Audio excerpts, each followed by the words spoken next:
Area School District Board of Education meeting for Wednesday, December 1st, 2021. Has this meeting been properly noticed? Yes, yes. Will you please call the roll? Szilagyi? Here. Wright? Here. Wyman? Here. Harlan? Here. Herzog? Here. Carnes? Here. Peschel? Sounds We like. have a quorum. Thank you. All right, we will move on to the Pledge of Allegiance with Dr. Davis. Oh, there it is. Oh, yeah. It's over here. Have it. I pledge allegiance to the flag of the United States of America and to the republic for which it stands, one nation, under God, indivisible, with liberty and justice for all. Thank you, Dr. Davis. Next, we'll move on to the board administrative reports. We anticipate Mr. Peschel, board president, will be here shortly, so we'll, oh, I'm sorry, first we have to get the approval of the agenda. Is there any one who wishes to make any changes in the agenda as printed tonight? No. I might like to suggest that we give Mr. Peschel an opportunity to give his president's report when he comes. That would be all right. For sure. So we need a motion and a second. to approve that. Motion to move board president report below superintendent's report. Second? Second. Thank you. All those in favor? Aye. Aye. Opposed? Motion carries. All right, then we'll move on to the superintendent's report, who will have the honors of introducing our student representatives tonight. All right, so we'll have our report from Oshkosh North to start with. So All right. welcome. Thank you. Well, hello, my name is Elise, and I'm representing Oshkosh North today. Thank you. So to start out, a few weeks ago, we had our annual Veterans Day program, which was a wonderful ceremony that featured performances by the music department, as well as guest speaker Captain Cody Anderson, and was a really great way for the entire student body to step back and give thanks that day. Our Sweat for a Vet program was very successful, and we were very excited to be able to hold it this year in a COVID-safe way. And we raised over $8,000, which was nearly enough to support a service dog for a veteran. So we're very grateful for this event as well.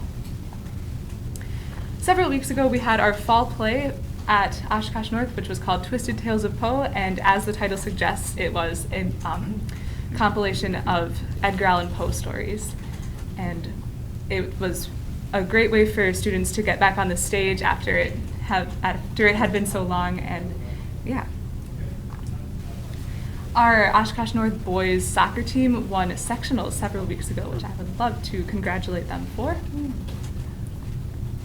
And despite the cold weather, the North bands and dance team was part of the parade and played some Christmas music to spread holiday joy through the community.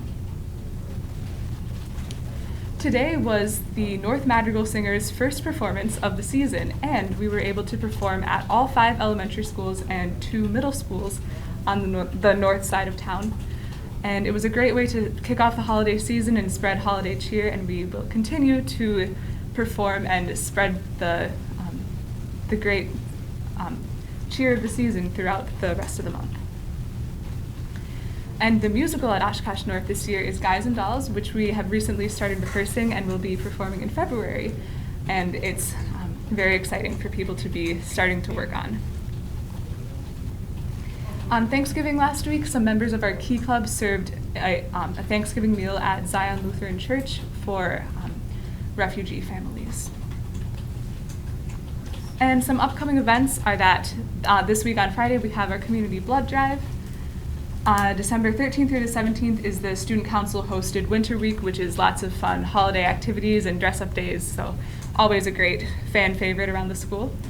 We have our North Band concert on December 14th, and then our Madrigals at the Masonic concert on December 19th.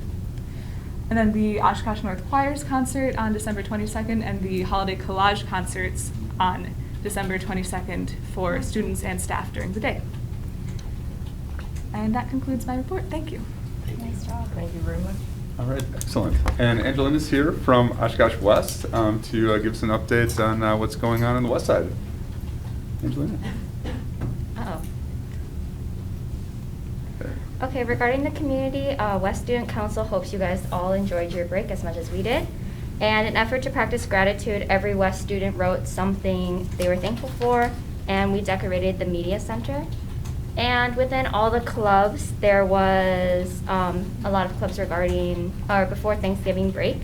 So in Chip Salsa and Karaoke with our Spanish club on the right, vegan food taste testing with Green Alarm and environmentally conscious club at West down at the bottom. And we are excited to give back to our community this holiday season, have begun the planning for food drives and adopt a family.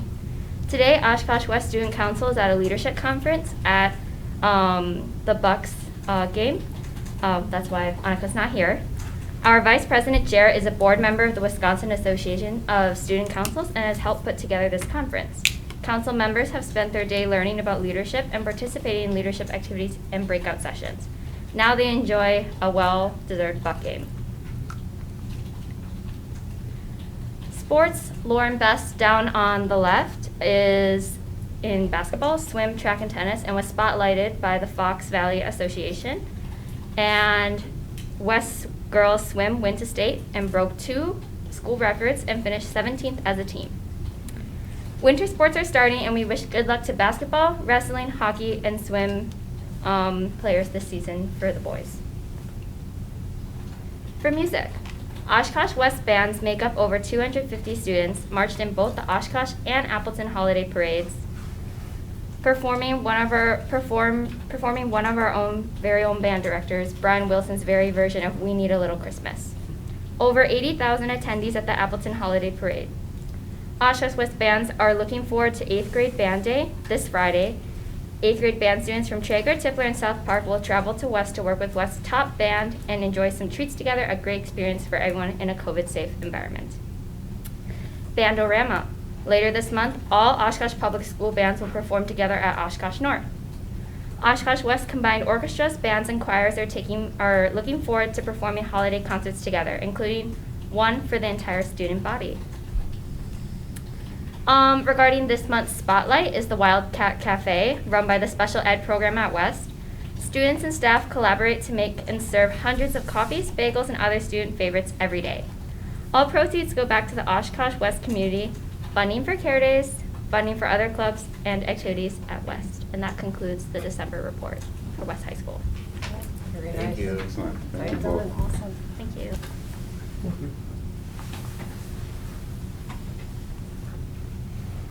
All right, and for the superintendent's good news report.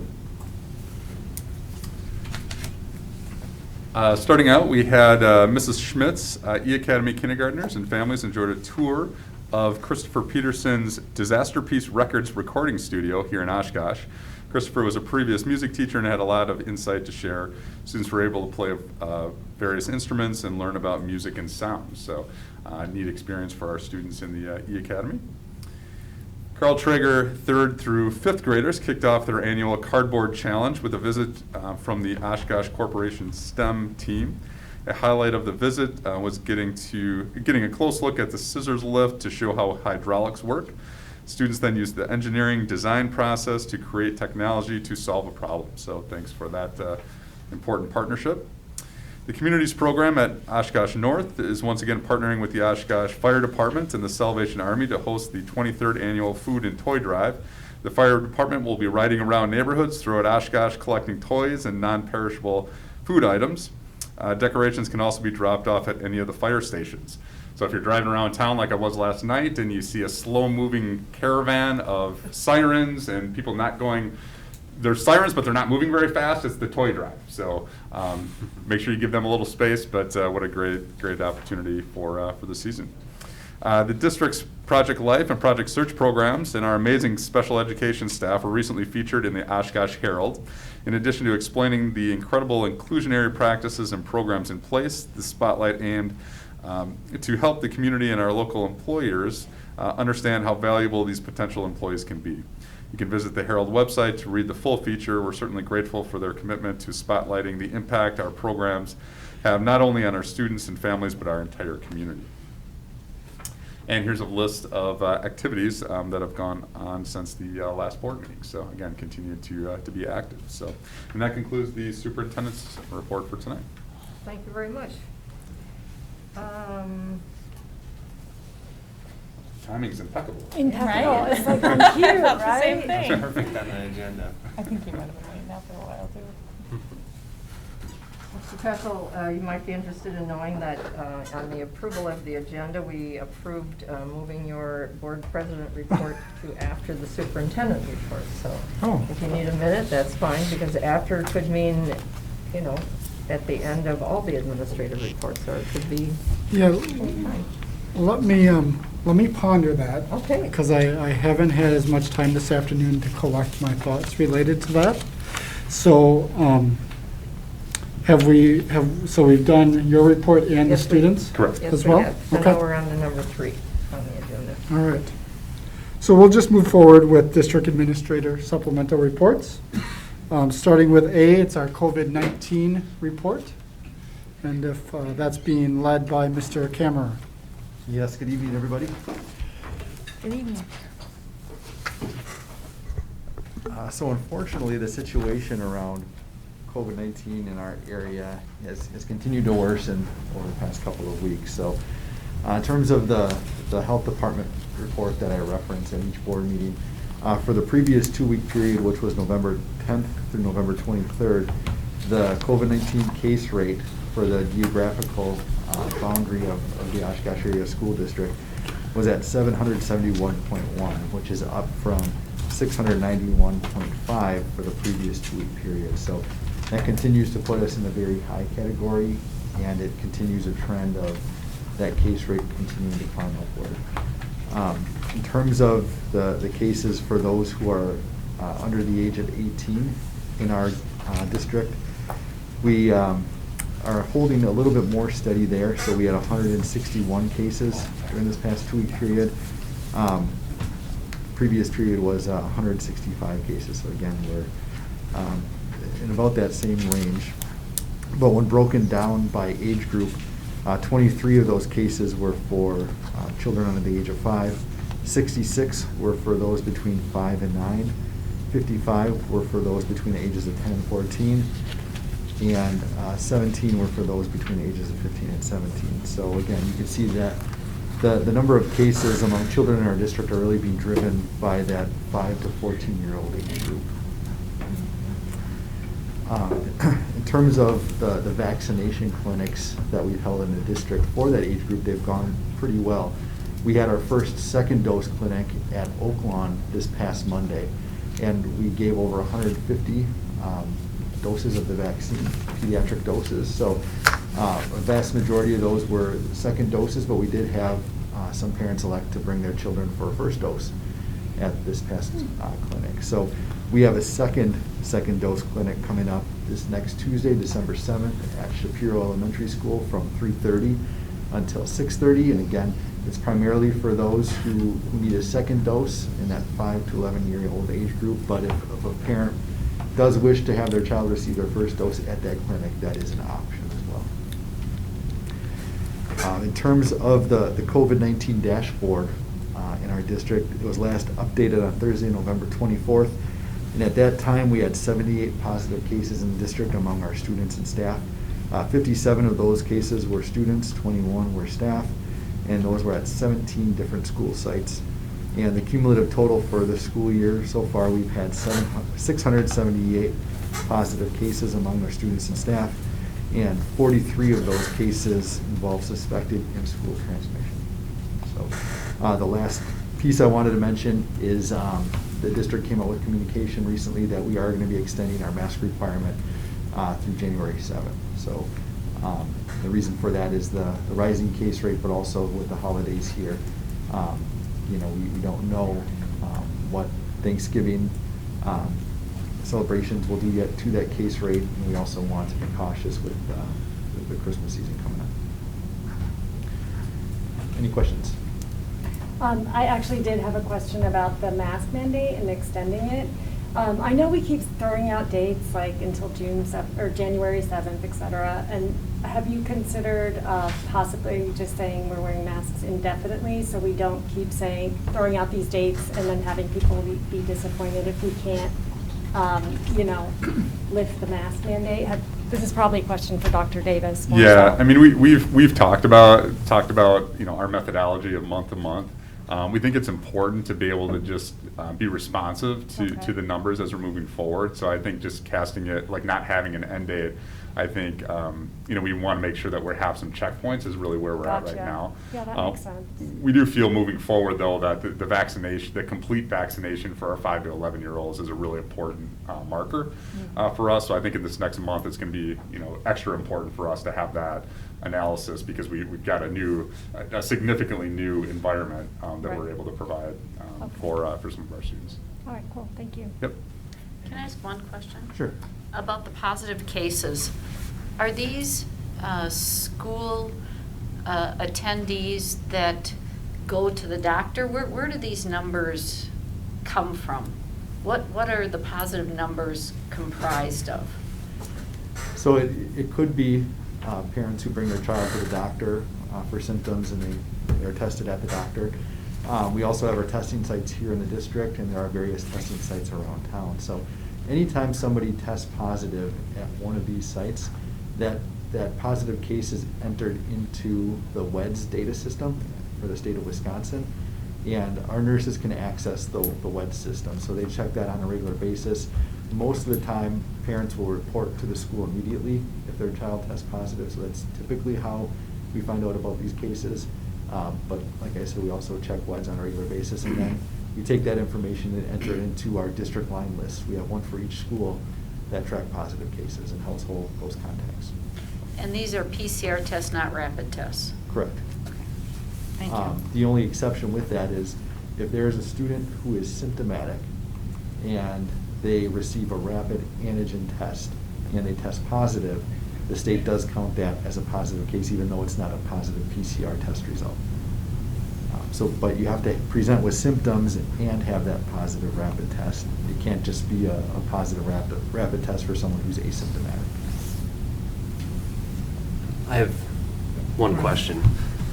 We get the data reports from the county, and they have percentages. And you may or may not know the answer to this question, I'm not sure. But I'm curious. Like, how does they calculate, like, 600% to 700%? Like, what numbers go into those burden percentages that we get from the county? Do you know that? So how do they calculate a case rate? Yeah, like let's say last week we were at, or 2 weeks ago we were at 650% was that burden rate.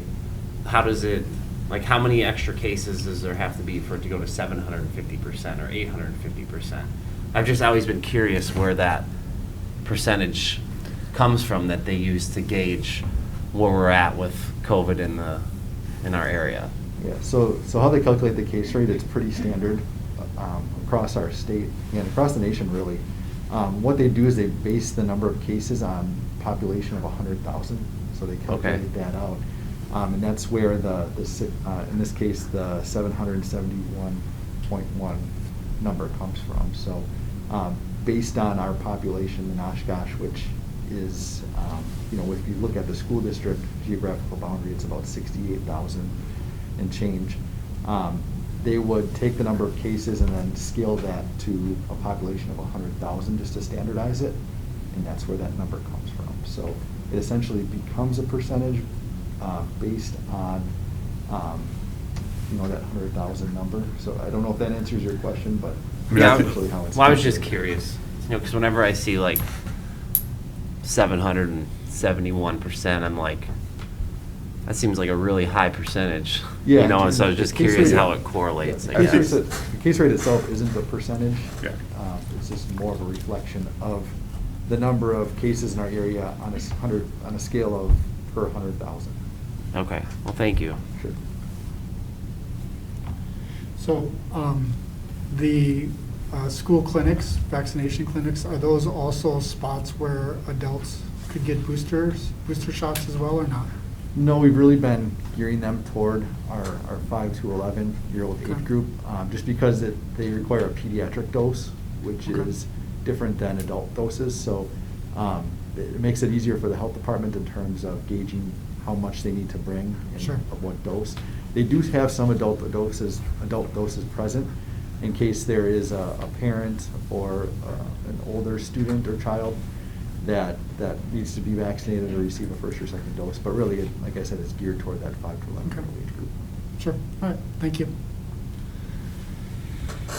All right. Any other questions for Mr. Kamer? All right. Thank you very much. Thank you, Matt. Thanks, Matt. All right. Next up is communications and marketing plan update to be led by Ms. Neiman.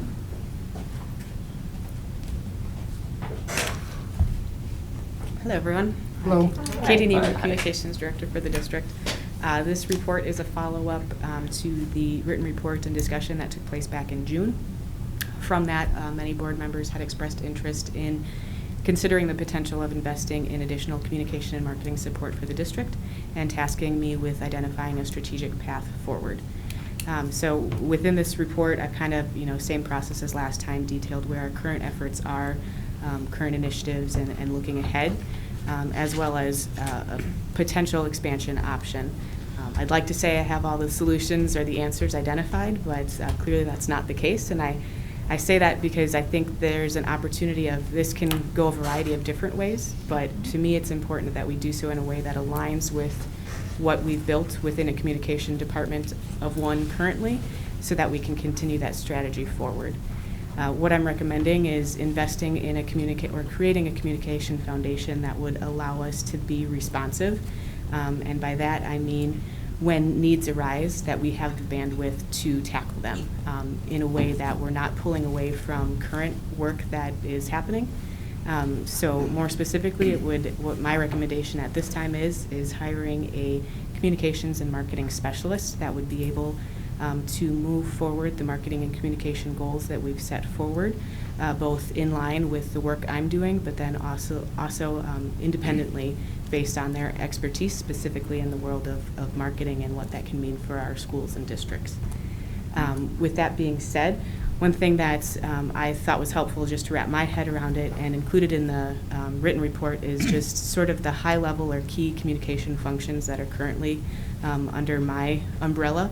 And oftentimes, as you can see, it's a matter of where do I spend my time based off the needs of the day. So taking into consideration with communication being a customer service hub, oftentimes what I'm doing in a day is determined that day based off of requests that come in or emergencies and things like this. So again, going the route of adding a specialist would allow us to continue to focus on really the content creation part of communication to make sure it's consistent and constant. Additionally, I've kind of highlighted right now where our highest needs are, and for me, bandwidth-wise, it's really related to digital communication, specifically our website. Many of you remember we updated our website not too long ago, went to a fantastic platform, but with that fantastic platform, it also requires a little more constant attention so that it continues to be a valuable resource and can continue to be everything that we wanted it to be for our schools and districts.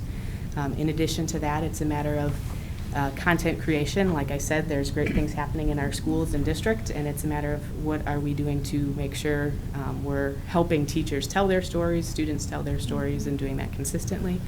And then what is our school to home communication look like, and what support as a communication department are we giving? And by that, I'm really focusing on our schools are communicating with families in varied ways, and families have multiple kids. So what does their overall touch point with the district look like? So again, those are the highest needs from a communication standpoint that are most critical, but then also easily put on the back burner when, again, those other emerging issues come through. So that's the long-range suggestion. And for me, I think before moving forward, I think it's critically important that we make sure that that is what makes sense. So I'm suggesting doing a key accountabilities exercise. It's best practice within a school communicator's role. And that would allow us and members of the executive team to really identify what are those key accountability tasks that would lie within this new position and with me, and make sure that they meet the needs of the district and our strategic plan. But outside of that, I did also identify, obviously it's not a time for us to be waiting. I think all of you have sensed an opportunity and an urgency related to, okay, how can we continue to grow this? So I did identify areas that I think we can act pretty quickly on just to get us, again, moving the needle and taking advantage of some things. And that would be in the realm of social media, working with a consultant or a freelancer to, again, dedicate the resources there. It will allow us to explore different channels to make sure that we are where our stakeholders are. Tied into that is to a piece around content creation, and that can fall within that, as well as an intern to be the storyteller. I think that's something that many of our emerging communication professionals can easily go into and get a handle on our schools to be telling those stories. So capitalize on the resources available right here with our local universities. And then the last need or high need that I've identified is video. That's usually one of the most telling marketing pieces of how can we tell the district story. So working to develop a video library that tells the district story from a marketing standpoint, but then also, again, spotlights a lot of the things that our schools and students are doing. So very high level, I'm happy to answer any questions that you may have. Sure. Sorry. Ms. Neiman, I would like to just congratulate you on all that you've accomplished. You've only been here 4 years, is that correct? Mm-hmm. Yeah, so you've only been here 4 years, and before you came, we didn't even have a social media presence. We needed you very badly. So I am so happy to see this come through, because I don't know how you do all you do with one person. And Thank you. You do an amazing job, but as I can imagine that given everything that's going on and the fact that we only have one communication person, that I fully support hiring another person, because we really need a position and another you so that we can become a destination district and start selling our school to, the value of our school is what I'm trying to say, and really become a destination district, which has been our key goal for a long time. So I wholeheartedly support this, and I congratulate you on all that you have managed to accomplish in just 4 years. I don't know how you do it. Thank you. Thank you. Any other questions? Oh, go ahead. Thank you, Mr. Peschel. I had asked that all the board members receive a copy of the communication plan that was established, I think, in 2017. It addresses the years 2018 to 2020. I'm not sure how much of this you feel is relevant. To me, it looked like most of it was relevant. Mm-hmm. And it struck me as being very proactive in terms of reaching out and getting the good news out about our school district and telling our story and communicating with home and school. My perception is, and you can correct me, I may be wrong on this, it seems like more of your work is reactive, writing pieces for principals or schools or someone, and you do that very well. But I guess I'm concerned that you haven't really had an opportunity to be proactive and look long-term and really take this to the next level. But I know you're a department of one, and as Mrs. Carlin has pointed out, I believe also you've done amazing things being a department of one, and how you've been asked to spend your time when my impression was you'd have a more proactive role, and you wouldn't be pumping out all these urgent communications. They're important. I'm not downplaying that at all, but to be more forward-thinking and proactive and really let your creativity come through to get out the good things, the many good stories about our district. Is that anywhere close to your reality? I think you're spot on in the sense that communication plan was developed with the intent to be a long-range ideal goal, knowing that bringing a communication position into a district requires a lot of work just to get consistency among those communications, to be able to support administrators in their communication needs, knowing that that's not necessarily their area of expertise, So I don't think that this position would ever move away from that, because I think those are key points that our families interact with us on, and it's certainly not something that we'd want to walk away from. But I can say, you know, before the needs of COVID communication came up, the need of, or where I was inserted into those situations was going on a downward trend, because our leaders, you know, either had templates ready to go or worked with me previously so that it's something that we can quickly move from. So I think we have made successes there. I think it's just, again, we're operating in a little bit of reaction mode, just the nature of how things are currently still existing. But I think, again, that's why adding a specialist role in this position would allow that those functions to be either shared or put on one person, again, so that you're not taking away from what you set forth to do or your goals for the week or quarter. If I may, I okay, just go have ahead. one more follow-up question, if that's all right. Of course, yeah. Would you see then the 2018 to 2020 communication plan as dovetailing with what you provided in your report for us this evening? Perhaps getting more into the weeds, or does this need to be redone? I'm just interested. It absolutely needs to be redone. The intent was to redo in 2020, and obviously that's just not where my focus was able to be. Sure.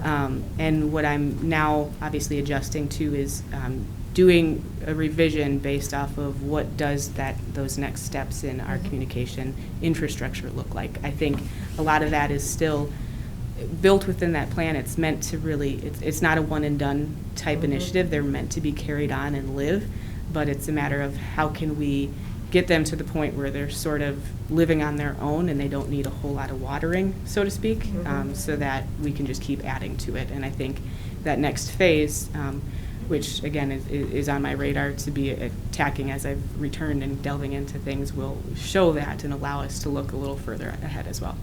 Thank you. And one of the pieces I really like that you have done is the board meeting summaries, getting that word out to the public. I thought you've done an excellent job with that, as you have with everything, so thank you. Thank you. I was just going to follow up on Dr. Herzog's comment, because I agree with you that we've been a lot of proactive marketing and whatnot. So I see this position as freeing up Katie's time to not have to focus on the reactive thing and focus on the overall vision, because Katie is putting out fires left and right this past few years. So with another resource, I feel like she would be able to do the creative marketing that we need to do and design the brochures to entice other students from out of districts and stuff. So I agree with you that it's been proactive, but I think this position will really help Katie take it to the next level. Great, thank you. Go ahead. I think unfortunately, for whatever reason, Katie has been assigned a lot of administrative secretarial duties, not just in COVID, but in other communication as well.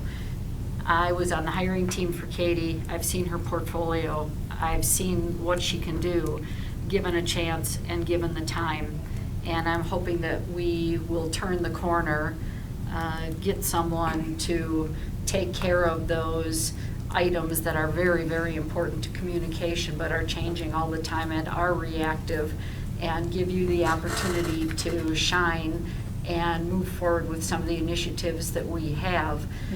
We've talked about how education is no longer just education, it's a business. There are a lot of opportunities out there, and there are a lot of choices for our students and our families. And it's really important that we position ourselves in a good light, that we continue to see our district grow, and I know that you can do that. Thank you.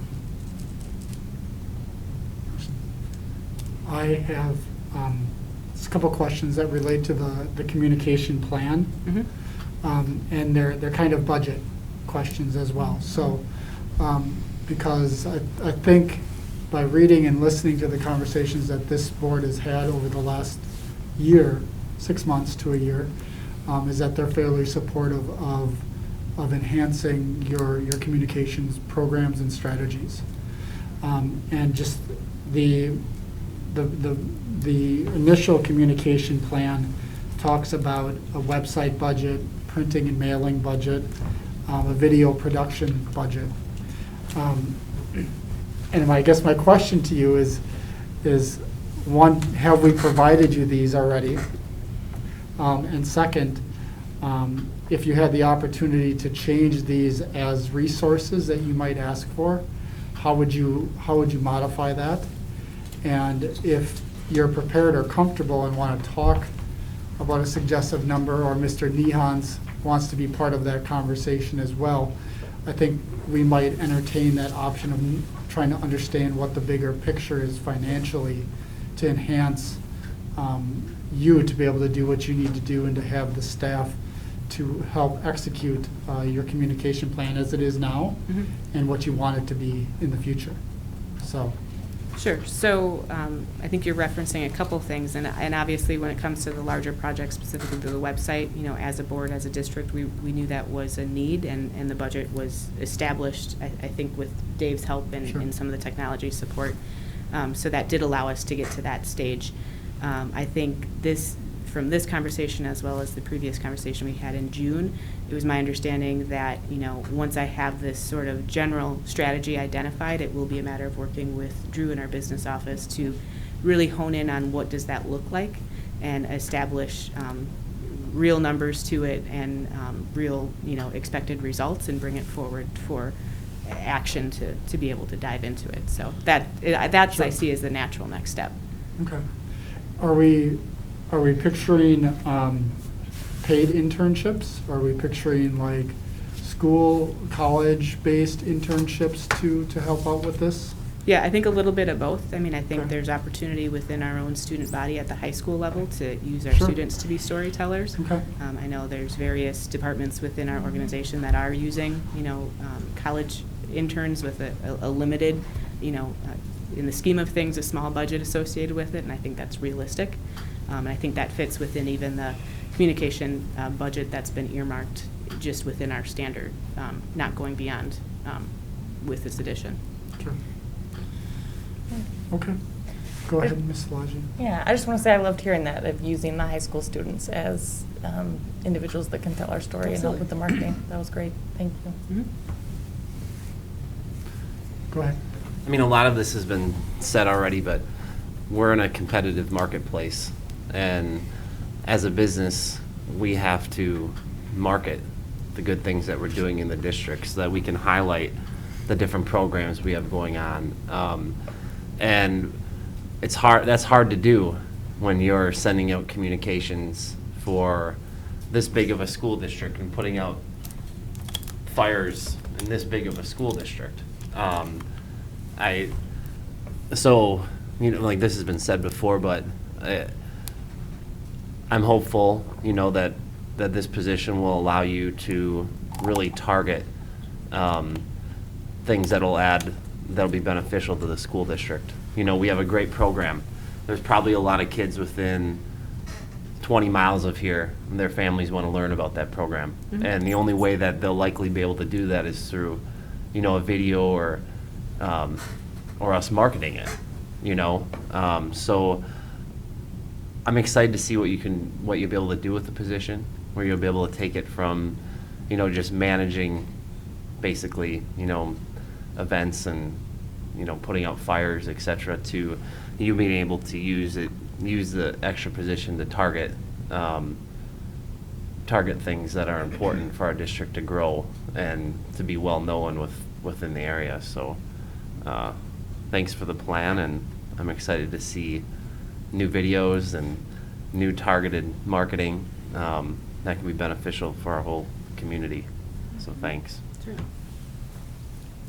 If I may, just one point of clarification, because I myself have said it, but I think the more we say it, I just want to pause and say, when we say putting out fires, it doesn't mean that bad things are happening. It means that as a district, we're responding to communication needs in a way that makes sure that we're communicating with our families so that they feel informed. So just want to put that clarity there, and that it's not necessarily bad. It's just how we've created a communication function. Thank you. I want to thank you for making that clarification because it's what I was just going to lead with. Sure. Yeah. So thank you for that, because It's not, yeah. I still will sit up here and believe and advocate that we are the best school district in the state of Wisconsin because we have the best staff people, and part of our job is to make sure that they have the best resources to get out that message. And so, again, I don't believe we're putting out fires because we have the best school district in the state of Wisconsin. And what we're doing is we're building our message, and we're expressing where we want to grow, what we want to do, and you're doing that today with providing us knowledge that you want to update your communication plan and that you want to add resources and add tools to that toolbox so that we can improve the message that we are the best school district in the state of Wisconsin.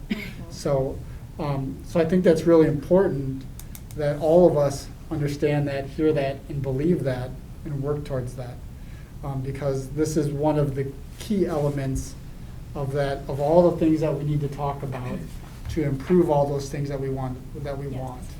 And so once we start looking at it in a different way of putting out fires and building bridges and improving education and building lives all the times through every aspect of it, we're going to start moving forward on that as well. So I'm not disagreeing with any of you and how you guys express that and how you feel that, but I just feel like our message needs to be straightforward and it needs to be onward and progressing. So I am very happy that we're moving forward with this. I'm looking forward to seeing what numbers we can put to it to make it feasible and make it happen. And I'm so really happy by the idea that we might be able to add some of our own students into this and getting that experience, that real world experience that can progress them in the social media aspects, in the videography, in telling stories, because that's so much about what's going on in their lives right now. And that's the group of people, not only the parents, but that's also the group of people that we want to come to our district, our students, school-age children. So those are all aspects that I think we need to kind of double down on a little bit in order to improve our message. So thank you. Any other questions? Well, thank you for pointing out that we're not always putting out fires, though, because that was a bad word choice on my part, I think. Because some of the things that come across that are urgent are actually good news. And we are celebrating awards and all that stuff. So that's the kind of stuff you do. So thank you for pointing that out. Thank That's you. all. Thank you very much. Thank you. Thank you. All right, next up we have the Elementary Secondary School Emergency Relief Funds, more commonly known as the ESSER funds. And this report will be led by Mr. Nehans. Yeah, good evening. So my report was based on the 3 different allocations from the federal government on the COVID relief funds. The first allocation, which we utilized last school year, was approximately $1.36 million. And we primarily spent that money in technology and instruction-related technology for the most part. The second allocation is what we are utilizing this fiscal year, and it's approximately $5.96 million. And right now we have the budget for that is primarily in non-capital objects and staffing. And non-capital objects, we're looking at like literacy resources is primarily what's going to account for most of that spending. The last allocation of the ESSER funds is going to be utilized over the next 2 fiscal years. We have until September of 2024 to utilize that allocation. And that allocation for us is approximately $13.3 million. One thing to remember with all of these funds, these funds are on a reimbursement system. We didn't get a check this year for $5.9 million for our allocation and said, spend it. We actually, it runs through the same system that Title I funds do. So we have to expense the money, and then we file a claim with DPI in their system, and then they verify that the money, the expenses qualify for the use of the funds, and then they send us the reimbursement check after the fact. So that's an important thing for the board and the community to understand is we didn't just receive these checks in a lump sum when they were approved by the state government. The other thing to remember with the second and third allocation is the way our biennium budget was set. The biennium budget was set without increases to K-12 funding, specifically because schools received these ESSER funds. They are while the federal government did not intend them to be used as operational money, our state did intend it to be used as operational money. So more of these funds than what was truly intended is going to be used as an operational expense, just because that's what happened within the biennium. Were there any questions on the report or the funds? I have one. I might have more. So first off, in your report, letter B talks about a date that they were to be expensed by, and it puts down September 30th of 2022. But it reads as were to be expensed by September 30th, 2022, and so it's more of a grammatical question. Is that meant to mean that we are still expensing until September 30th of 2022? For the first allocation? It'd be for the first allocation. By law, we have until then. We have expensed ours. We Okay. utilized all of our funds, but there are districts out there that did not utilize all of their funds yet. Sure. So they still have that opportunity had something happen. But that's Okay. not the situation for us. So we've already expensed all that and communicated to the government? Correct. in regards to We've that. closed out the entire first, the CARES Act, which is the Yep. ESSER 1. Sure. We closed that one out with this audit. Okay, Correct. all right. And then, and my next question comes from kind of community members, because I've been asked, I mean, you have some very general topics that cover the types of expenses that were allocated and such, but, you know, people have asked, well, how does that relate down to schools? How do we know that this school's getting this and this school's not getting more than this? Or what was the formula that was used for determining how those funds got allocated across the board? Sure. The CARES Act funds, the first funds that were expensed last year, Yep. again, there was primarily, the bulk of it was technology related. So that helped us get one-to-one throughout the entire district. So we had kindergarten through second grade that hadn't been one-to-one up to that point.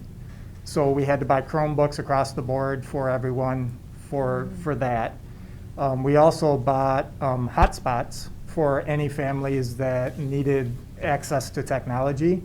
So those funds came and were distributed district-wide to K-12, K2, and then whoever needed the hotspots had access to those. We also, as a district, utilized some of those funds as well to use iReady technology software that helped every building be able to look at their progress and do progress monitoring, even though the kids were going to be in a virtual or remote setting. So we had to buy some technology software that allowed us to be able to be synchronous and asynchronous at different times throughout the year. And the funds helped to do that, which again assisted everyone in all the classrooms. The rest of those funds that were utilized from the CARES Act were a combination of sanitation, custodial material for all of the buildings, and then also the plexiglass barriers that were put in every building for all students to try to maintain either space or provide a barrier where you're seating or in the cafeteria setting to maintain some of that mitigation efforts.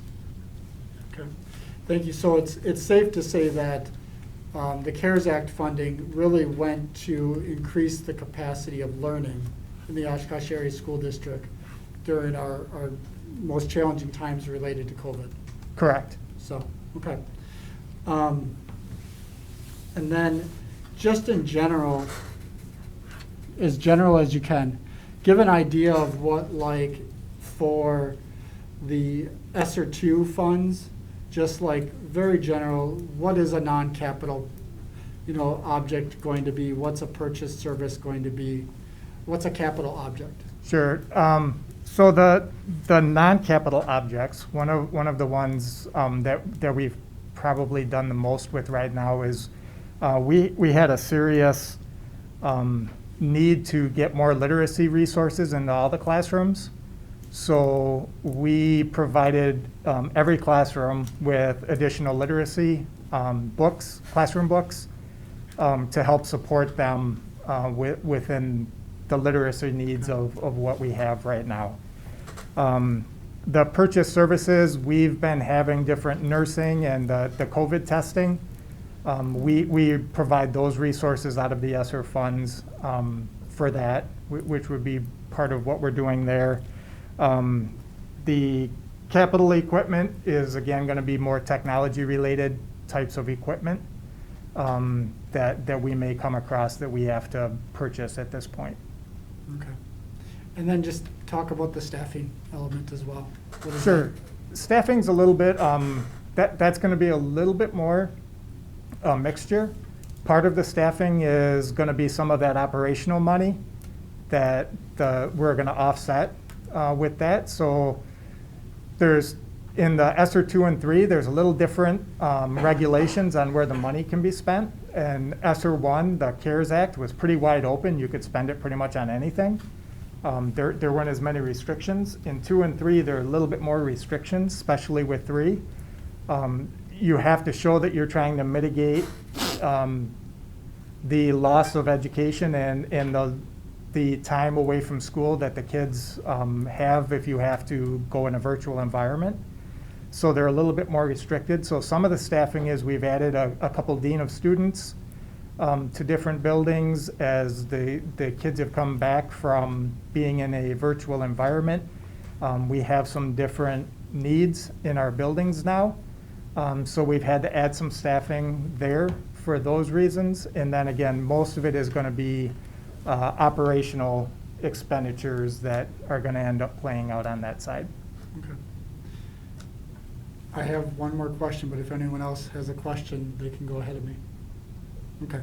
My last question is just knowing, just hearing in different governing bodies how challenging it is sometimes to find out what you can use something for and stuff like that. And I'm just wondering, what is your opinion as it relates to the ESSER funds and the definability of what we can use it for in regards to the government communicating what we can use it for? Is it vague or is it clear?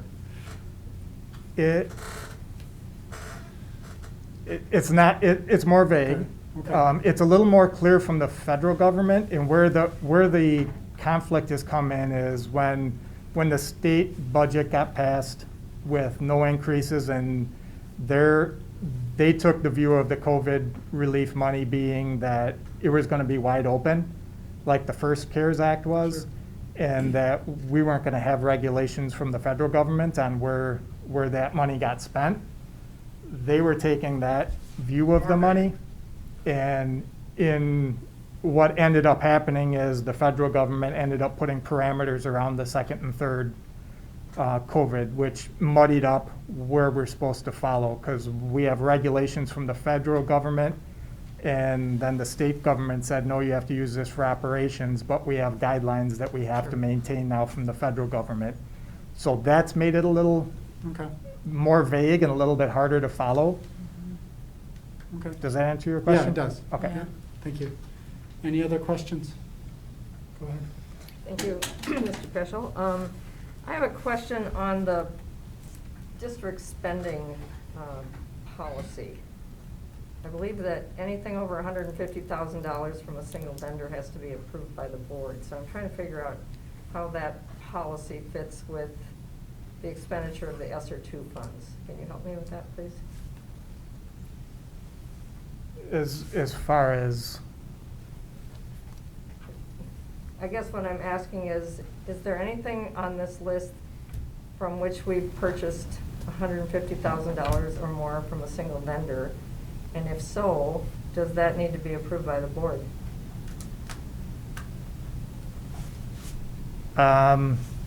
We have, I believe, everything either went through the board when we did it, or it's tied to a grant that wouldn't apply, I don't believe, to the board policy. If it's tied in that grant, I would have to check. The only thing I can think of that would be more would be the literacy resources, but that's technically, I'm not sure how that. Do you know approximately how much we've spent on those literacy resources, for example? Overall, it was about $1 million overall, but I don't believe it's not one complete order of $1 million. Well, I just think it's important to follow our policies, and so it might behoove us to take a look at that policy and make sure that it fits within these parameters. Thank you. Yeah. So we can certainly want to follow the policies, and we certainly can. So you want us just to report back? I mean, just to take an overview of where we are here and report back, Or it could be done through the Facilities and Finance Committee. Okay. Just a small audit of how that works. Sure. Sure. Yep. Yeah. That would be fine. Sounds good. Any other questions for Mr. Nehans? All right, thank you. Okay, thank you. Thank you. Comment, it's not a question. I should have said it wrong. Oh, well. All right, next up, we have the 2021-2022 school calendar adjustment being Yes. led by Mrs. Brown. Yeah, so thank you so much for allowing us to talk about the proposed calendar adjustment. As many of you know, at the beginning of the year, we were just so excited to get back in classrooms, and we thought, oh, this is going to be a normal year. What we're finding out is it's not a normal year. There definitely has been some pieces where the students didn't have the regular connection that they've had the last year and a half, and so relationships has evolved, and so what we're seeing is some social emotional issues. I shouldn't even say, but social emotional gaps perhaps. And our teachers are doing an amazing job of working with our students in order to help support them in that.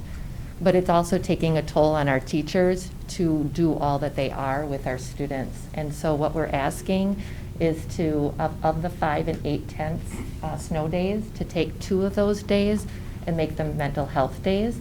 We would be looking at February 17th and 18th. We were very purposeful in looking at February for that time. One, we thought it's a time of year where it's sometimes difficult anyway, dark days, long days, and our students also might need a break in that February timeframe. We also thought that would allow us enough time to work with all of the daycare providers, to work with Cobeson, to work with our food services in order to provide meals for students on those days that they would not be in school. So those are why we chose February 17th and 18th. And really the whole idea is to give our staff some time to just, I guess, recover from, and to really truly help, I think to support them with knowing what's happening. Dr. Davis and the rest of the exec team has been in buildings a great deal, and we've talked to many staff members, and we've witnessed many things in buildings, and I think they would feel as if they're being heard and seen if we were able to provide them with 2 mental health days. Just for some additional clarity, because we've gotten some questions on this. So this would apply not only to teachers, but all of our staff members, including our support staff, paraprofessional, hourly staff, and would be 2 paid days off. So in the way that we work our snow days, sometimes there's days off that some of our hourly employees don't get paid for if they don't come in and work. So we want to make sure that people understand that that's not what this approach is. This is truly paid days off, because we know that our paraprofessionals and food service and custodians, everybody in our system has gone above and beyond as we're doing our work. So I've gotten a couple questions on that, so I just wanted to make sure that we clarify that as part of the proposal.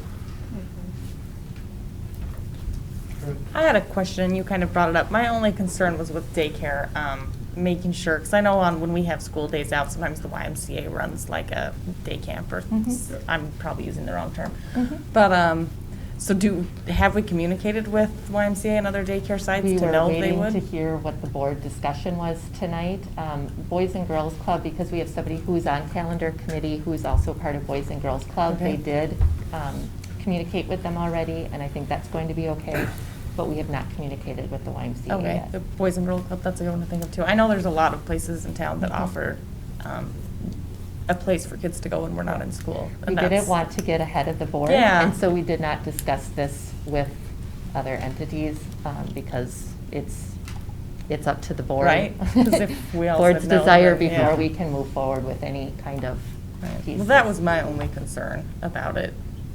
So I don't know if others. I'm going to go with Mr. Clarence first. I think it's a wonderful idea.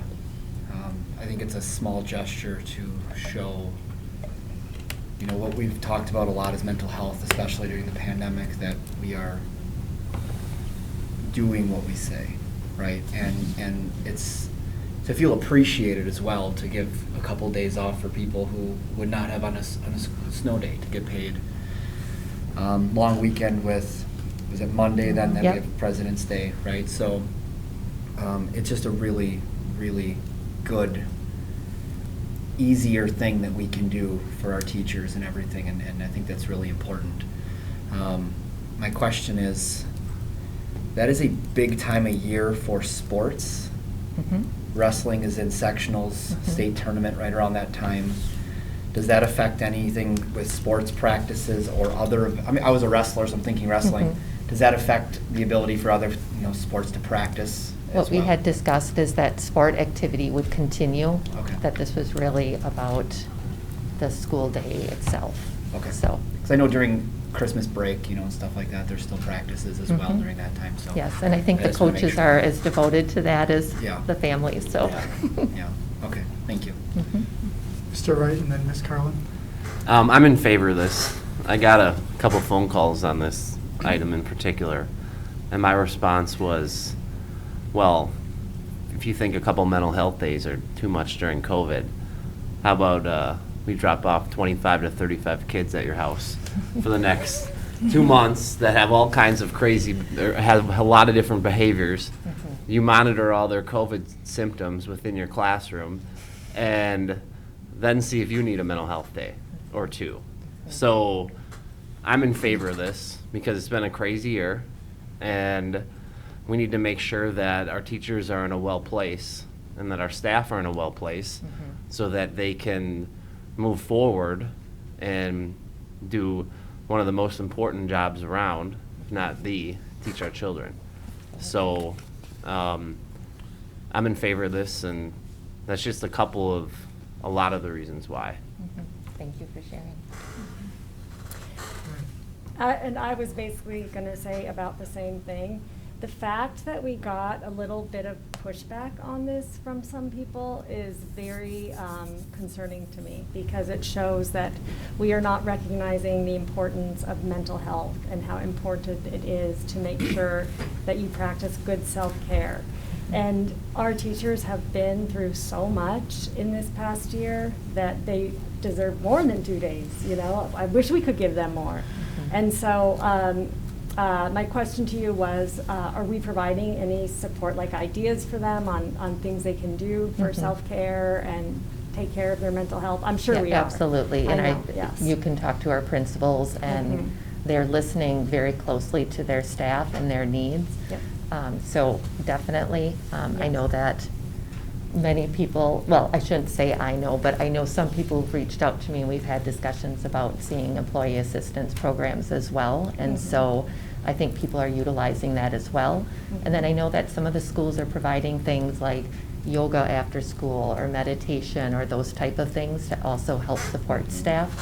So, Well, yeah. I am supporting this 100%, and I would like to even go so far as to have this become something that we do every year. And as a reminder that we have to have good self-care and take care of our mental health. So thank you for doing this, and thank you, Dr. Davis, for bringing it up. Mhm. So, Dr. Herzog, before you go, I'd like to just do one quick thing before you Sure. speak. Absolutely. Our student representatives, you may have an opinion on this, and we totally want you to be able to express that opinion. If you'd like to do that, you can do that now, or you can take some time to collect your thoughts and speak after Dr. Herzog. Which would you like? I can say something now. Okay. I would also totally be in support of doing this. I think it's a great way for students as well to step back and just relax during, like you said, such a complicated time of the year. It feels like it's in the middle of everything, and I think that that would be a great time for students to recognize their mental health as well. I'm also in favor of this decision because I think this is a great way to show appreciation towards the staff at our school who are working overtime to make sure students go above and succeed. And this is a great way for students to recollect their thoughts and to just rethink and relax and work hard again. So, Thank you. Yes, thank you. Yeah. Thank you for your comments. So, Dr. Herzog and then Ms. Wyman. I too support this. I know that there are other school districts within CESA 6 that either have done this or have plans to do this. I just have two questions. Number one, what provisions, if any, will we make for students who are food insecure for Yep. those 2 days? Yep.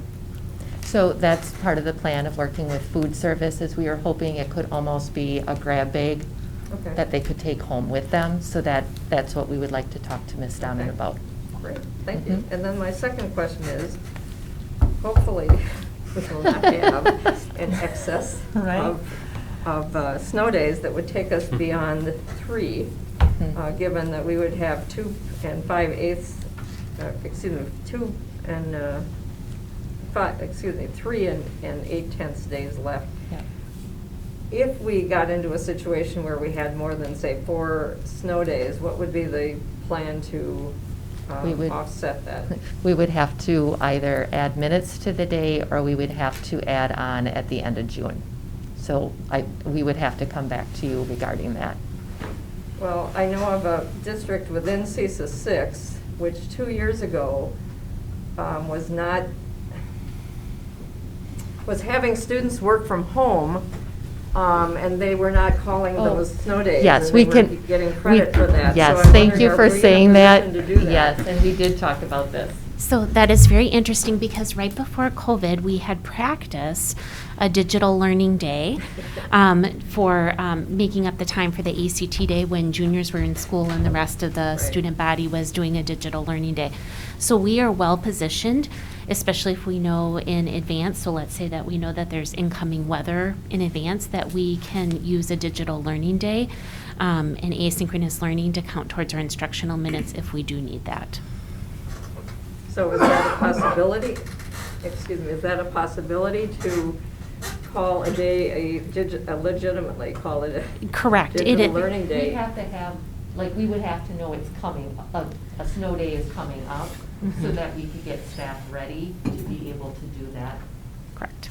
If we have some lead time, we can absolutely do that. Okay, because as I said, one of our sister districts within CESA 6 was doing this Correct. at least 2 years ago. I know exactly who that is. Yep. Mhm. And I would see advantages to that as well as disadvantages Mhm. over adding minutes here or going deeper into Correct. June. Correct. Mhm. Thank you. The other piece is keep in mind that when we look at instructional minutes as a school district, we always go by the school or the level that has the least amount of overage when it comes to instructional minutes. And that is our high school. And our high schools are best positioned to do digital learning days to make Sure. up instructional minutes. Our elementary schools have actually more than 5.8 5.8 days banked. So there's different ways that we can flex within there. Thank you very much. Yeah. Mhm. Good to know. Appreciate that. Ms. Wyman? I think it's brilliant, and I thank you for being proactive about it. Dr. Davis and that brought it up, and then the exec team who Perfect. all were completely on board. So, It's an easy one, right? Right. So, thank you. thank you. Thank you.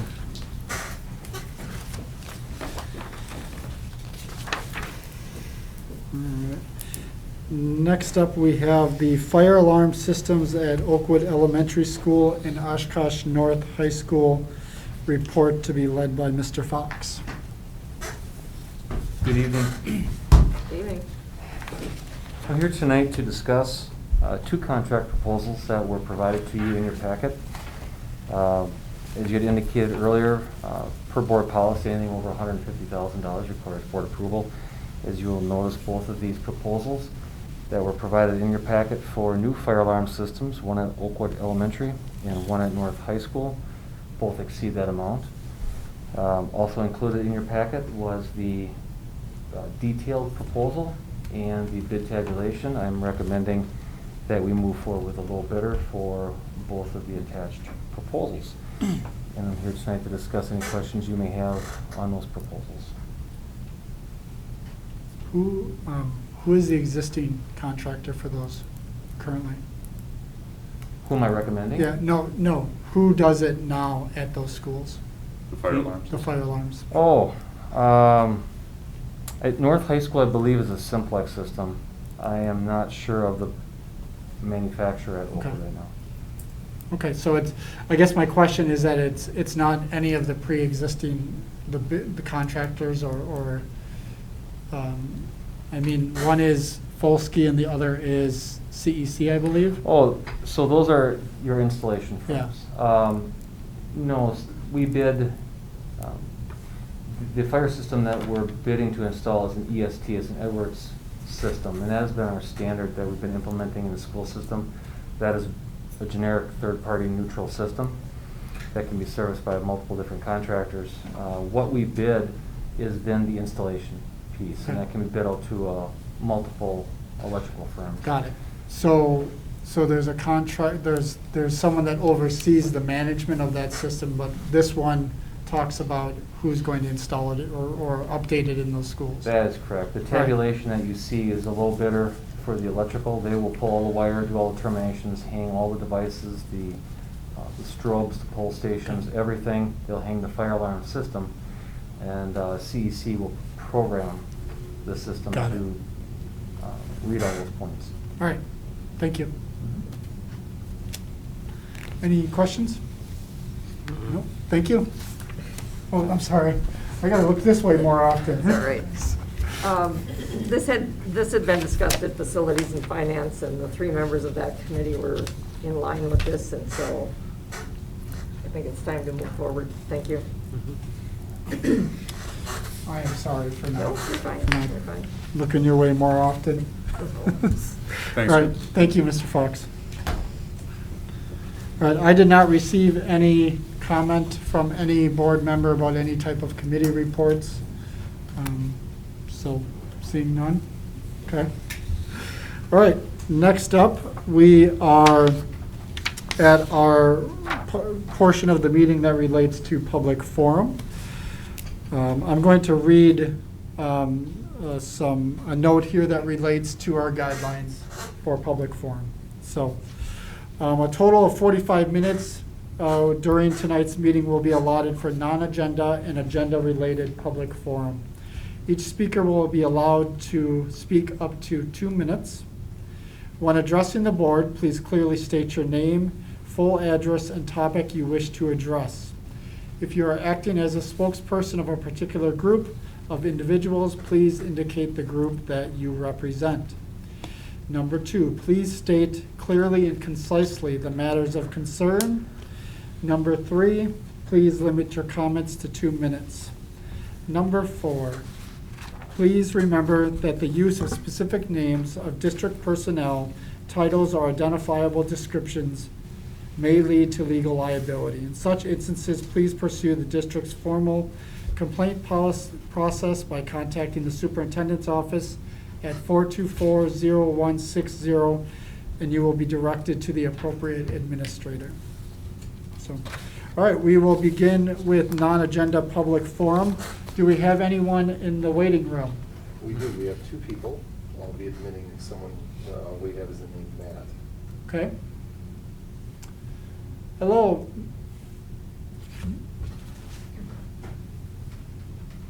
Hello, Matt. Can you hear us?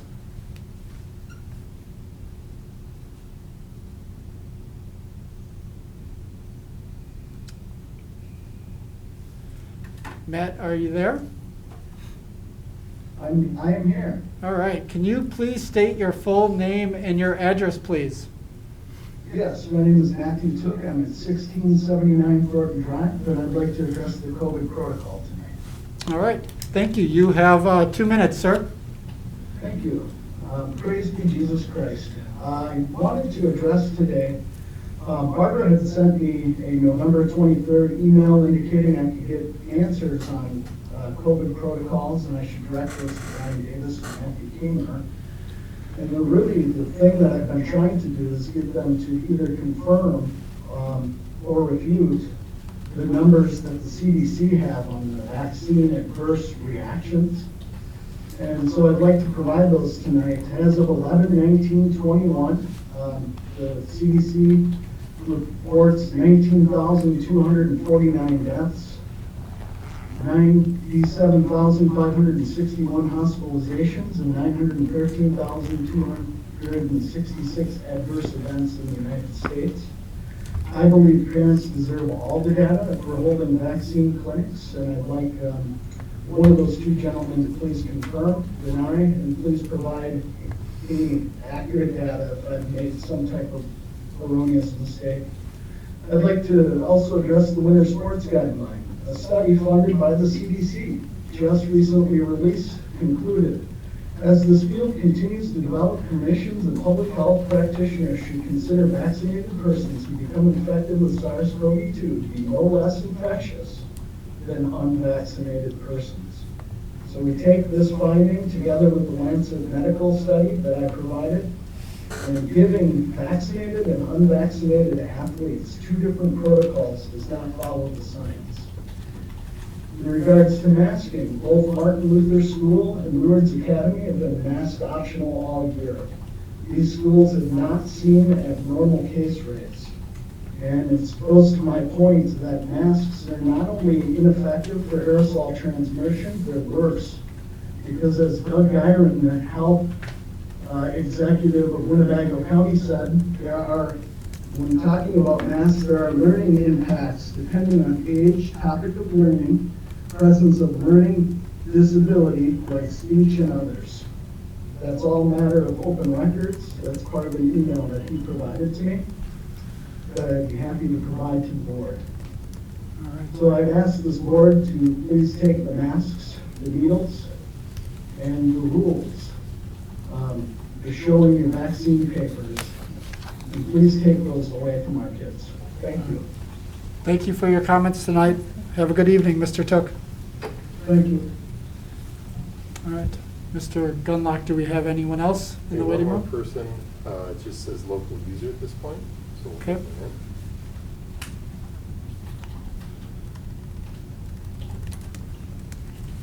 Hello.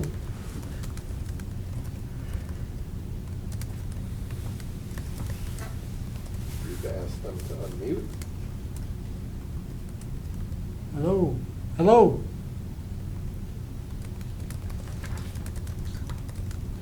If you are there, please provide your name and your address.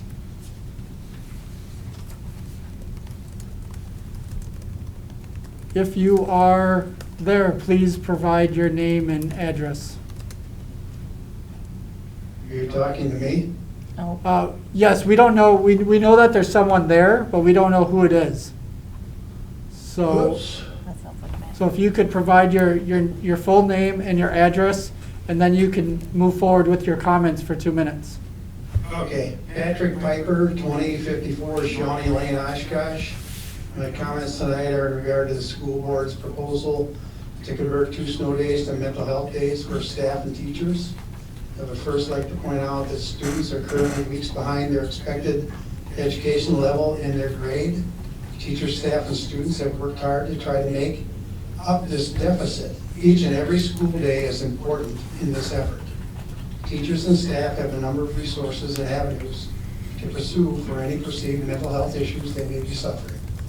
The 2 days you intend to schedule are Thursday and Friday, February 17th and 18th, 2022, which would flow into the weekend for 4 days off, and according to your own school calendar, the following Monday, February 21, is a scheduled no school day for a 5-day weekend.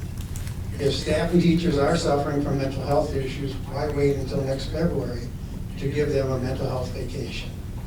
If you want to recognize and appreciate them, please do so in a manner which does not adversely affect students. In an interview, you were quoted as saying these 2 additional days off, quote, would allow staff to decompress and recover from burnout. This is an incentive similar to what businesses and universities across the country are offering. The strategy is to retain exceptional employees, end quote.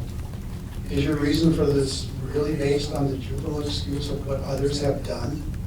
You also cite your desire to retain exceptional employees. I have not been able to find or read any reports from you on these retention strategies. Have you put forth any directives or strategies for staff and teachers to use these 2 extra days off effectively? I would like to hear, or at least be offered the opportunity to read your proposed strategies before there is a vote on this issue. And I would like to end by asking another question to the board, if the board would consider returning to in-person meetings. Face-to-face input and discussion gives each of us a better understanding of our concerns and passions. Zoom meetings do not effectively allow for this to happen. Thank you. Mr. Piper, thank you for your comments this evening. All right, and from what I can tell, there's no one else in the weight room? Nobody else. All right. So we are going to forego agenda-related public forum then, and move right on to our workshop on district and school report cards, to be led by Ms. Conrad.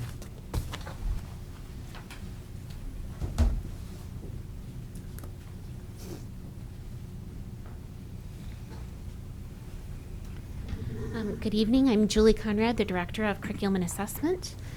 And this should be our annual district school and report card meeting or workshop. We did not have this workshop last year because school report cards were waived for the state of Wisconsin. As a reminder, we have 5 goals in our strategic plan. And as we look at the school report card, there are 2 goals that are measured when we start to take a look at the school report card. The first one is improve student learning for all to ensure college, career, and community readiness. I will point out in the report card areas that have been added to demonstrate college, career, and community readiness. And then also sustain and strengthen community engagement. We'll be looking at engagement pieces and also community participation in the way of work-based learning and dual credit opportunities as well. So in our school report card and in the board packet and also furnished to our community are all of the district report card and all of the school report cards for our students. In addition, private schools or schools of choice that are under accountability are also on our website and you can find them if they're within our school boundaries and we're required to report or receive an accountability report card. A school and district report card has 5 priority areas that are listed here. It looks at achievement, it looks at growth. A new area is called the target group, and I'll talk more about what the target group is, that is new. And then on track to graduation, that is a shift from post-secondary readiness to an area called on track to graduation. As a reminder, the school report card is weighted, and so typically those 4 areas would be weighted equally. In the accountability pieces, there is variable weighting, and for our school district, in all school districts in schools, they took a look at the percent of students that qualify for free and reduced lunch. And so based on those percentages, achievement and growth are weighted accordingly. And so for our school district, this year, student achievement is weighted at 19.2%, growth is at 30.8%, and the other 2 areas are weighted at 25 and 25%. When you go into particular schools, you will see based on if they had enough students to meet a target group, you're going to see the weightings change or shift based on what is available for data to make that report card accurate and consistent across school districts. So first up here this is a snapshot of our school district report card. A couple of areas to point out. first of all, our Oshkosh Area School District meets expectations. We are at 69.9, and we missed the exceeds expectation by 0.1 points. It was asked by several community members and a couple board members, did we check the data? Did we ask questions? How can we get that next 0.1, correct? Keep in mind that behind these data snapshots, data is from 17-18, 18-19, and then this year 2021. So the data has been looked at, verified, and certified. And I will also show you a couple places where there needs to be updates, and I'll have some explanations. But we did check, and we land where we land at this point in time. Also notice in the upper right-hand corner there is a caution on the due to COVID-19, using caution when interpreting the scores, because there's several areas, especially within the area of growth and achievement. Keep in mind that our students had 18 months of disrupted learning prior to this assessment. So within these areas, you can see that there is a score that is not a percent. It is a number out of 100, or a scale score, so to speak, on here. So a lot of times people go, oh, 58.9% of students achieved. You know, that's not it. It's taking all of those pieces together, and it's points base. And out of 100, we achieved 58.9 in achievement, 73.6 in growth, 61.7 in the target group, and I will talk more about that, and then 82 on track to graduation. I have an arrow there right by growth because, as been the case in all of our report cards, growth is a strength area in the Oshkosh Area School District. And when you start to look at school report cards and how we are doing compared to other districts, or how are we doing internally, we want to be looking at achievement versus growth. And so we need to do, in our last report, in our last board workshop, we reported about where we were when it comes to achievement. But where our strength is growth, because we can't hit those attainment goals and we can't hit achievement in places that we want to be without growth. And so if we had low achievement and low growth, there would be a real issue here in the Oshkosh Area School District. And that's not the case. We have high growth in the Oshkosh Area School District.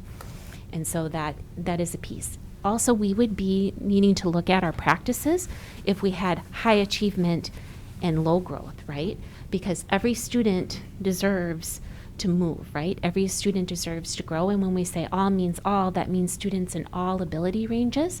And so if we're talking about high achievement with low growth, that's also an issue as well. So that tells us something as leaders and educators within the district on some of what our next moves are going to be to improve student learning for all. And Dr. Gunlock, can I get you to hit the Oshkosh Area School District report card link up there to the left? Oh, sorry. Mm-hmm. So within the board packet, you have the full page of the report card. And as you scroll through here, whether you're looking at a school report card or at a district report card, going back to growth, one of the areas that I would encourage you to take a look at is to look at page 4 if you are looking at a school, or to look at page 5 when you are looking at the district report card. And this tells you more about growth. When you're taking a look at growth, it doesn't matter where a student is achieving. It matters where they have moved. And so as a school district, you can see where we rank among other school districts within the state when it comes to growth and how we outperform those other school districts. And then down here on the bottom of page 5, or the bottom of page 4 for schools, in this area, this says, how do we do in growth compared to other either elementary schools, if you're looking at an elementary school, middle school, high school, or other school districts. And when you take a look at this, it's saying we are making typical growth wherever you hit 3. That's the average. And that's what you would predict or expect to happen for students at a particular area, and then having instruction, right? And as you can see, for the majority of our areas, we are above the state average, or we're above the average when it comes to growth within our school district across all of our groups. And one thing that I want to point out here is that they also take a look at students that were proficient last year and students that were not proficient the year before. And actually, this would be 18-19 and jumping to 2021. So whether a student is performing at grade level or a student may be struggling, our students are growing in the Oshkosh Area School District. And that is a big achievement to celebrate for our educators and our community, because our kids are growing. As we go into this other new area within our school report card is called the target group. Prior to this, in our school district report cards and school report cards, it was called gap areas, right? And so we were looking at closing the gaps.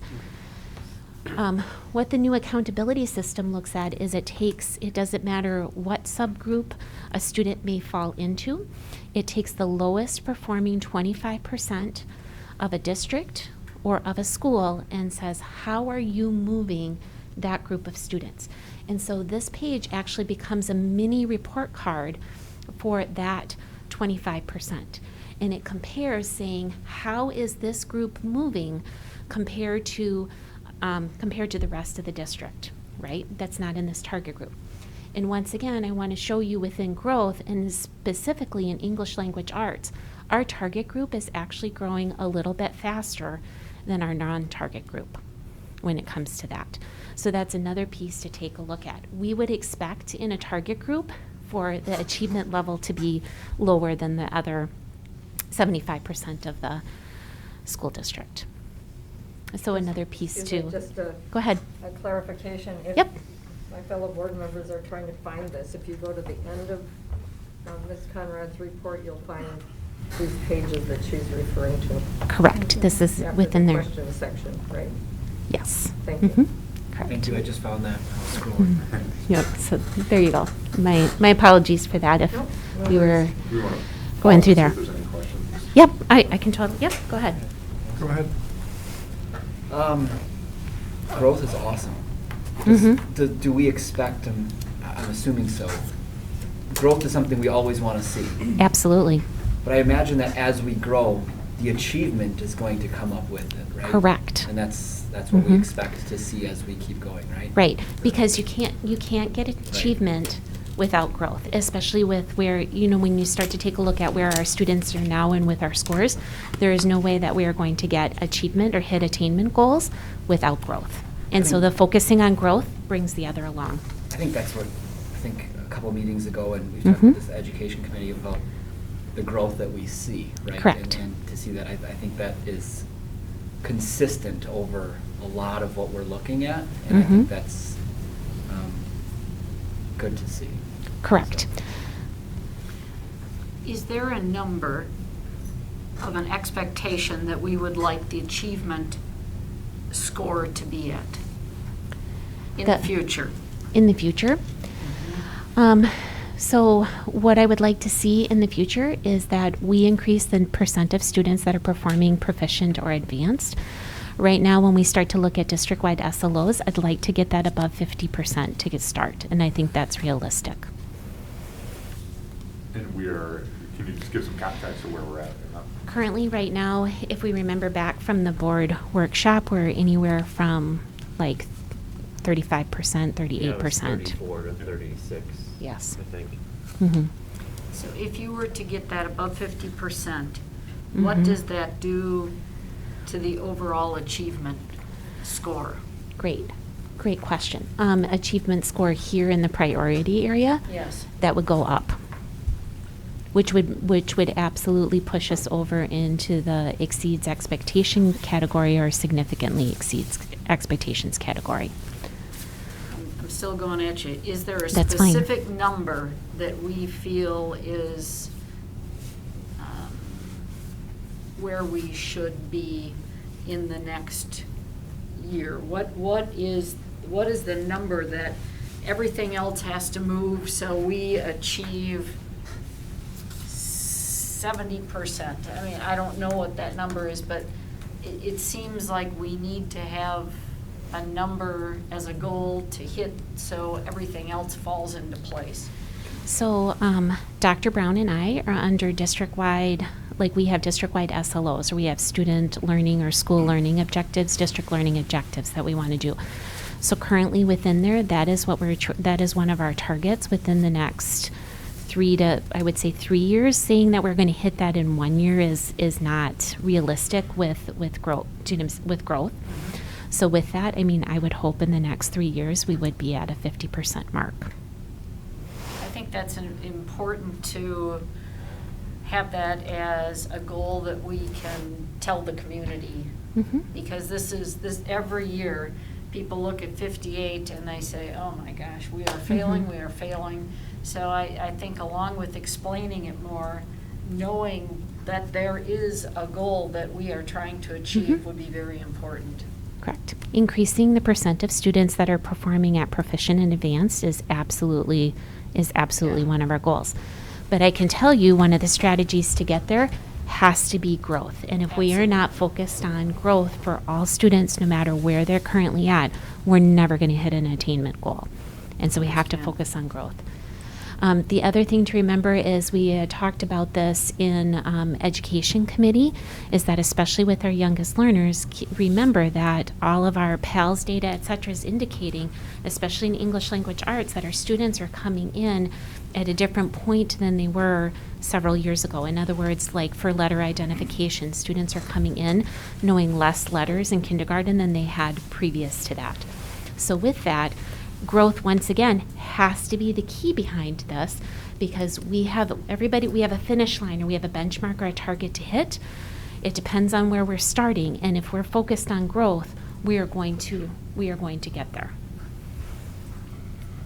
The other piece is, if you remember from the previous board workshop when we talked about high school, our high schoolers did an awesome job on ACT Aspire and the ACT, and so our educators are doing a great job of getting students to, if you would like the finish line, graduation. So also within the district report card, there is new informational areas that give more information about a school district. So the first area that I would like to point out, a new feature, is the post-secondary preparation.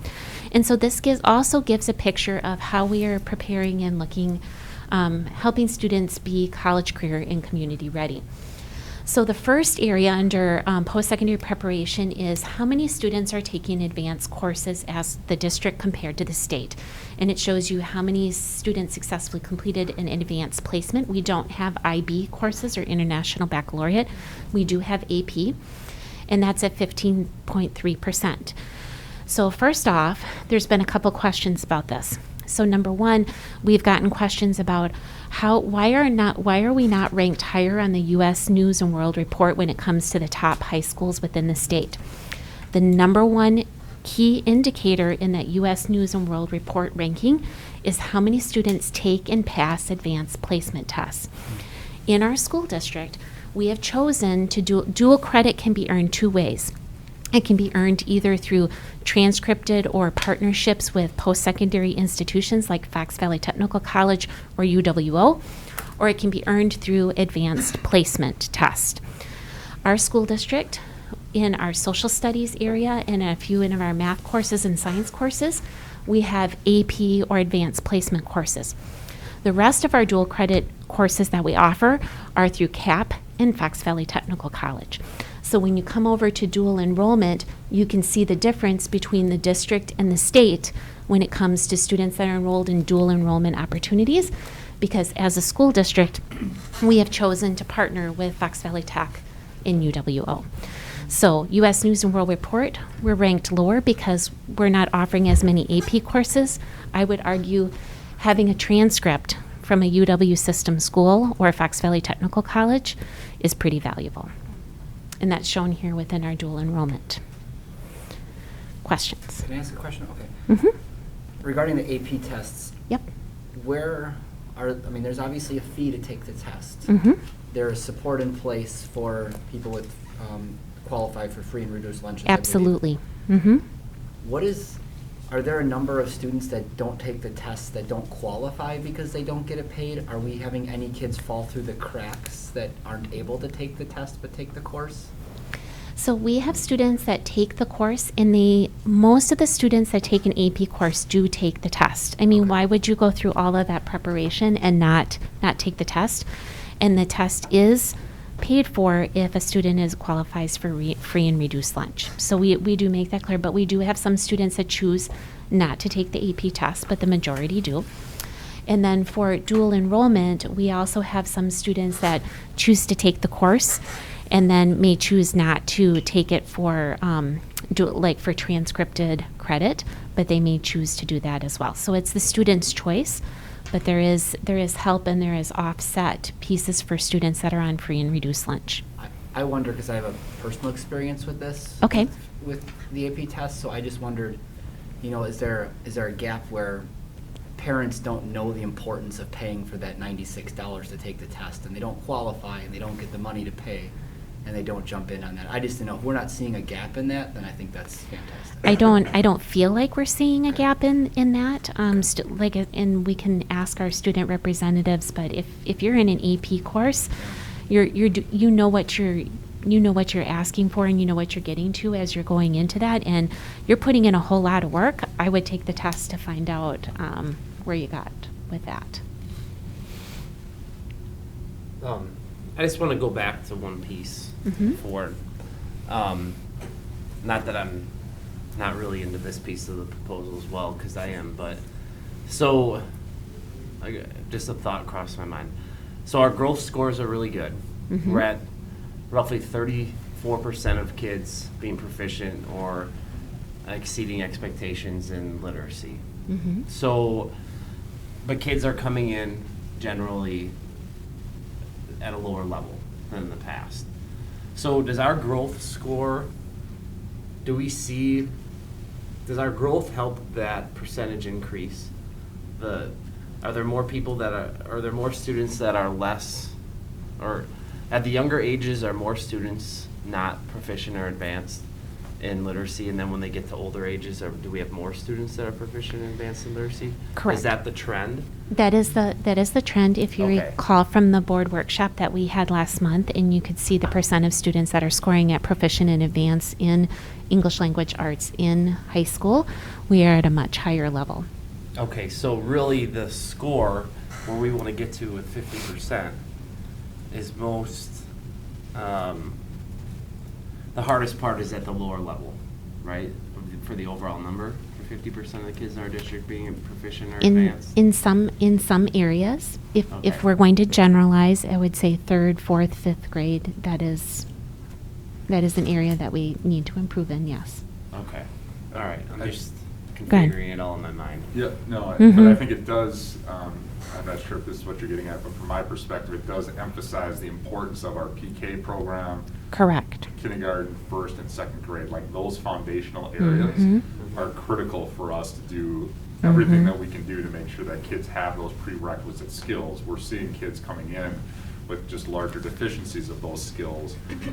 So making those adjustments, for our instructors and being able to bring those kids up is really important. So our ability to be able to, not only through our formal programming, but reaching out with families and being able to do those, collaborations is going to be really important in our strategy to be able to get to 50%, 75%. We all want 100%, and we all want every kid. Right. Every kid deserves to be able to be at that level. So that's what we're shooting for as we would roll forward. But the importance of those fundamental foundational years is really critical. Okay. And we've got some good structured, leadership and teachers and staff working on those things in very creative ways to be able to push our kids forward. So the things that I've witnessed have been really, really impressive. So the growth is exceptional then, and that's great. So it's, thank you for the work on that. And I guess as a board then, I'm really looking forward to that. I'm guessing that's one of the gap things we'll talk about in the future workshop, right? Correct. Okay, so I'll just save that for then. But thank you. I was just wrapping my mind around the whole picture. We're trying to. Yep. Let's see if I can figure out which remote I'm using here. So also in post-secondary preparation, a key academic and career planning or work-based learning and industry recognized credentials. This was an area, this is data that went up in 2019 and 20. And working with our student information system, there is a snapshot, and once the snapshot goes, and if a box wasn't checked, there is no correcting it. So this was an area that we do have it corrected, but I wanted to report, even though this says no, that is not a true statement. It didn't go up in the snapshot last year in December. But we did have 27 students that did have an industry recognized credential, so that's at 0.9%. And then our work-based learning, which would be things such as youth apprenticeship, was at 2.2%. And so those are areas within our strategic plans and in our priorities that we are currently working on. And this is 1920 data, not our current numbers, but I wanted to point that out. So Okay. is that new information that they're asking for? Yep, Or this that- is a brand new feature and has never been featured on school report cards before. Correct. So, but we would know that information, correct? Correct. For prior years? Mhm. So how does that number, how do these numbers compare to our previous years? To like 18, 19, Yeah. and 19. So from a youth apprenticeship thing, we can get you the numbers as far as how many students.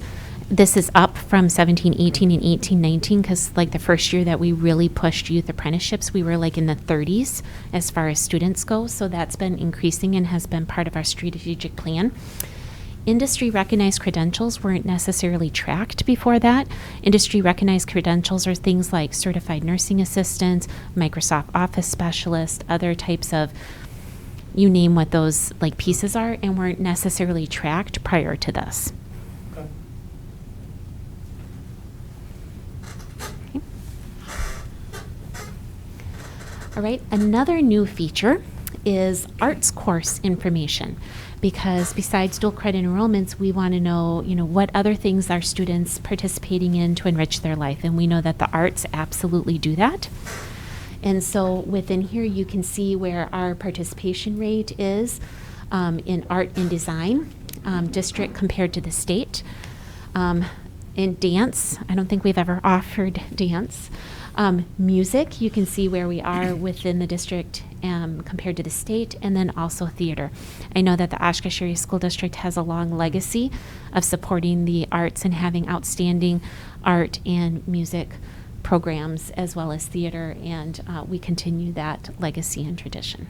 So Will the new .25 for madrigals help out our music? it might. Yeah, we'll have to see where it comes in. But those students that are in madrigals are counted here in the 701 students. And by the way, this is only students in 9 through 12. So any questions on those two new features? I don't have a question, Mhm. but I think a former board member, Jim Evans, would be very pleased to see that we're higher in art and design than the rest of the state, so. Mhm. I was so thinking the same thing. Thanks for pointing Just that to out. put that out there. Mhm. So, thank you. Mhm. Right, the next slide here shows where our district report card trends are over time, and you can see from the start of school report card data to where we are in 2021, as far as where our trends are. The next piece we're often asked is, where are we compared to our comparables, right? Different school districts when it comes to our scores. And I'm going to point out here that I've always reported out on the percent of students that are economically disadvantaged and district enrollment when it comes to overall accountability ratings. Because one of the things you want to do when you take a look at report cards is you want to say, who's being successful and what are they doing, so that you're looking for, you're collaborating and you're looking for effective practices. So starting with the first set of comparables is districts that are like in size. So taking a look at the districts and where we are compared to other districts and where we are with percent economically disadvantaged. And I'll talk a little bit more about that in a moment, but you can see where we are with compared to like-sized districts within Wisconsin. Okay. The next piece here are our comparables. We're often asked how are we performing compared to our athletic conference. And so here we are compared to our athletic conference that we compete in.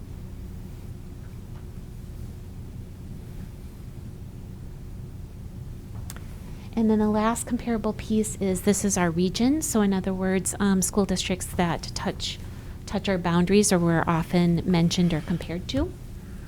And this is where we land with that regional comparables.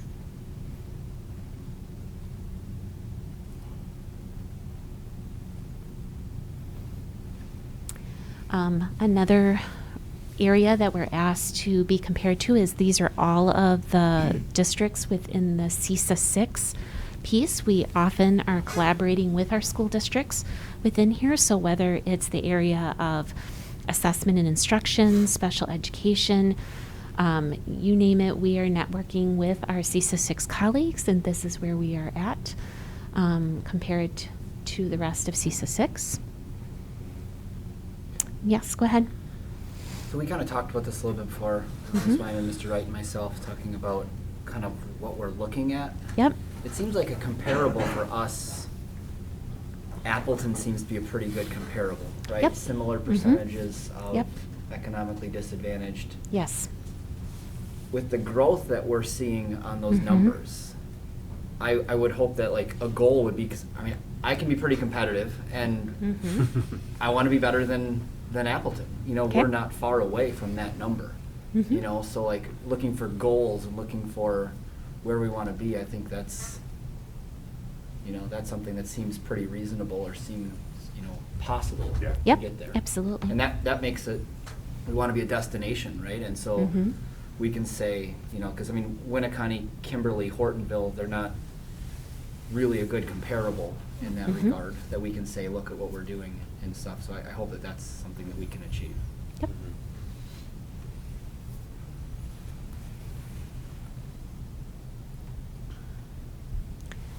So oftentimes I have talked to the board and other groups about when you are looking at our accountability ratings, you have to remember that the majority of a school report card is based off of standardized testing. And to keep in mind that one of the best predictors of how a student or a school, etc., is going to perform on a standardized test tends to be the percent of students that are economically disadvantaged. And so here I've shown this slide before. This is with the latest data. This is the 33 largest school districts in the state.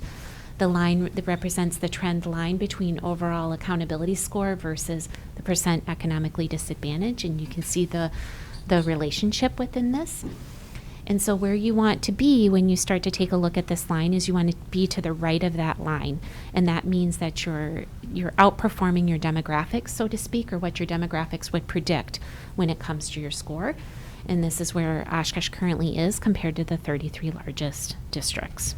So as I would look at that graph, what I Mhm. would see again being also quite competitive in this space is pushing ourselves to 80, right? So Correct. what's the next line to the right that is Correct. reasonable? We want to bust out of that trend.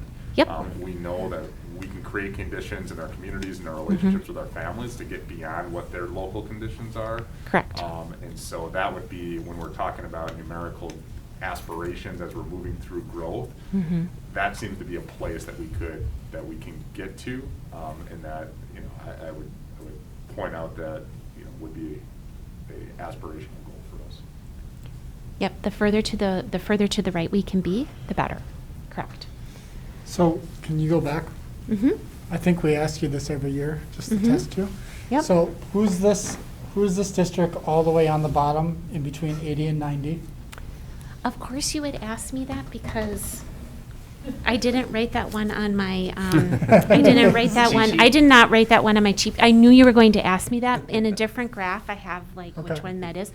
But I don't know who that is Okay. off to the right. But But you do know who that is out in the middle of nowhere at the top of the graph though, right? Between 50 and 60. I would be guessing right now. Okay, So that's fine. I didn't So bring that cheat sheet with me. So Okay. if you want me to So- pull up the spreadsheet again. No, that's fine. I was just testing you. Okay. So who are those that are closest to us? Those would be like Appleton is Okay. close to us. Yep. Yeah, Nina. Okay. All right. In the past, you've known who those furthest ones Well, were. when I so- get to this one, this is the ones I know exactly who they Sure. are in the circled ones. And Okay. that's where I wrote my cheat sheet, so I remembered who works. they were. So anyway, I can tell you who they are though. This next graph here actually was done with Gannett. They had put this off, and I included this because I thought this was an interesting way to also take a look at accountability reports and the percentage of schools meeting expectations. So in other words, it took the larger school districts and said, you know, how did individual schools move within there? And so what this represents is the percent of schools that were meeting expectations or have changed or shifted categories or shifted down categories within a school district. And you can see where we are in Oshkosh. We maintained our 95% of our schools met expectations or above. And so I thought that was another indicator about where we moved when it came to our individual schools. Just another representation. And I think, to me, that's an important graph. Like, that's impressive.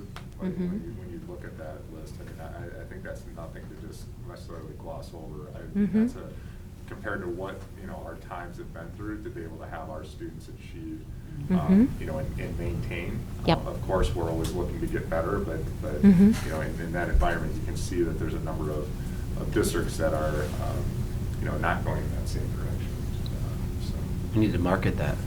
Yeah. For sure. I think that's where there's so many different data points for us to look at and to see, and you can, the first one you showed us, like there's so much more to it, right? And, Correct. And this is an important piece, I would agree. This Correct. is big. So when we're thinking about this, we talk about being a destination district, and I really want us to think about what is the student experience, what are our services for our families, and how are we ensuring that students are college, career, and community ready? It's a lot more than just slicing and dicing numbers and data analysis, right? And so I think that's what we're trying to do when we take a look at accountability report cards. It's one piece, and the state is trying to do that with the new features that are in there, but good information, it leads us to areas of improvement, but remember, this is just data points and numbers, and behind every single data point and number is a student, a school, an educator, et cetera, that are working, families that are working towards that achievement. This next piece, go ahead. Just a quick comment, thank you. I know that we've often heard stories of people who move into the community who cite this as a safe community, safer than they have experience where they've been living before, and so that draws them to the community. And I also Correct. hear, and we've also heard comments about excellent programs such as the special education program. This district has a long history of serving students with special needs, and was a draw many years ago for students who were visually impaired or hearing impaired, and parents would send their children here not just to go to school during the day, but they'd actually live in the community. So there's a long history of attracting students with special needs and meeting their needs within our community. There are other programs as well, but that's a couple that I've personally heard about. So on this next graph, this is taking all 423 school districts within the state of Wisconsin, and once again, you can see the trend line. Once again, as far as economically disadvantaged versus accountability scores, you can see once again we want to be to the right of the line, which we are. And then this is where Mr. Peschel, we talk about the circles. So the circle way to the far right, we're saying, okay, they are the 43% free and reduced lunch. They're at a 91.8. Who is that? That is Riverview Elementary School. And So that's not it, like, that's great, and we can talk, but that's not a comparable, right, to the Oshkosh Area School District. And then up at the top there with high free and reduced percentages and higher scores, we're looking at Lac de Flambeau and then Union Grove Joint 1 school districts. So once again, congratulations. They're doing a great job. But when we start to look at what are effective practices and how can we move given our size, we really have to be focused on our comparables. Going into our individual, was there any other questions before I go into individual schools? Okay. All right, so going into our high schools. Shut down. Postpone? Yeah. There we go. Oops. Okay. So for our high schools, we have North High School meets expectation. This is the same category they were in before. And Oshkosh West High School exceeds expectations, and this is the same category they were in prior to that. Both high schools have high growth scores. Can I ask a question? Sure. What's the percentage of free and reduced lunch at each of the schools comparing each other? Compared to each other? Yeah, like what percentage is at Oshkosh North, what percentage is at Oshkosh West? Does that give a better comparison of the two high schools? Okay, now I'm not. I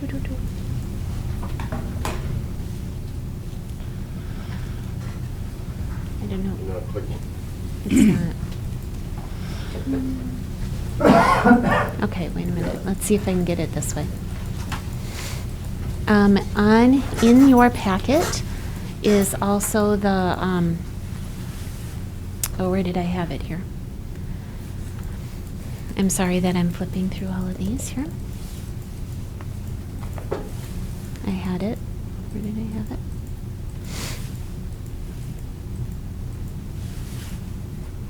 You have a complete list of OASD school report cards, and it's going to tell me I can't get in because Dave doesn't have access to that. telling you I can't get in because you haven't shared it with me. Because I haven't shared that with you. If you click on within your packet, you can see all your OASD. I'm going to tell you a wrong number if I do it off the top of your head. But if you click on North, you can pull up, and their demographic breakdown is on the first page of the report card. And if you pull up West, you can see their demographic breakdown. And I don't want to misquote any type of numbers. So it's 50% at North.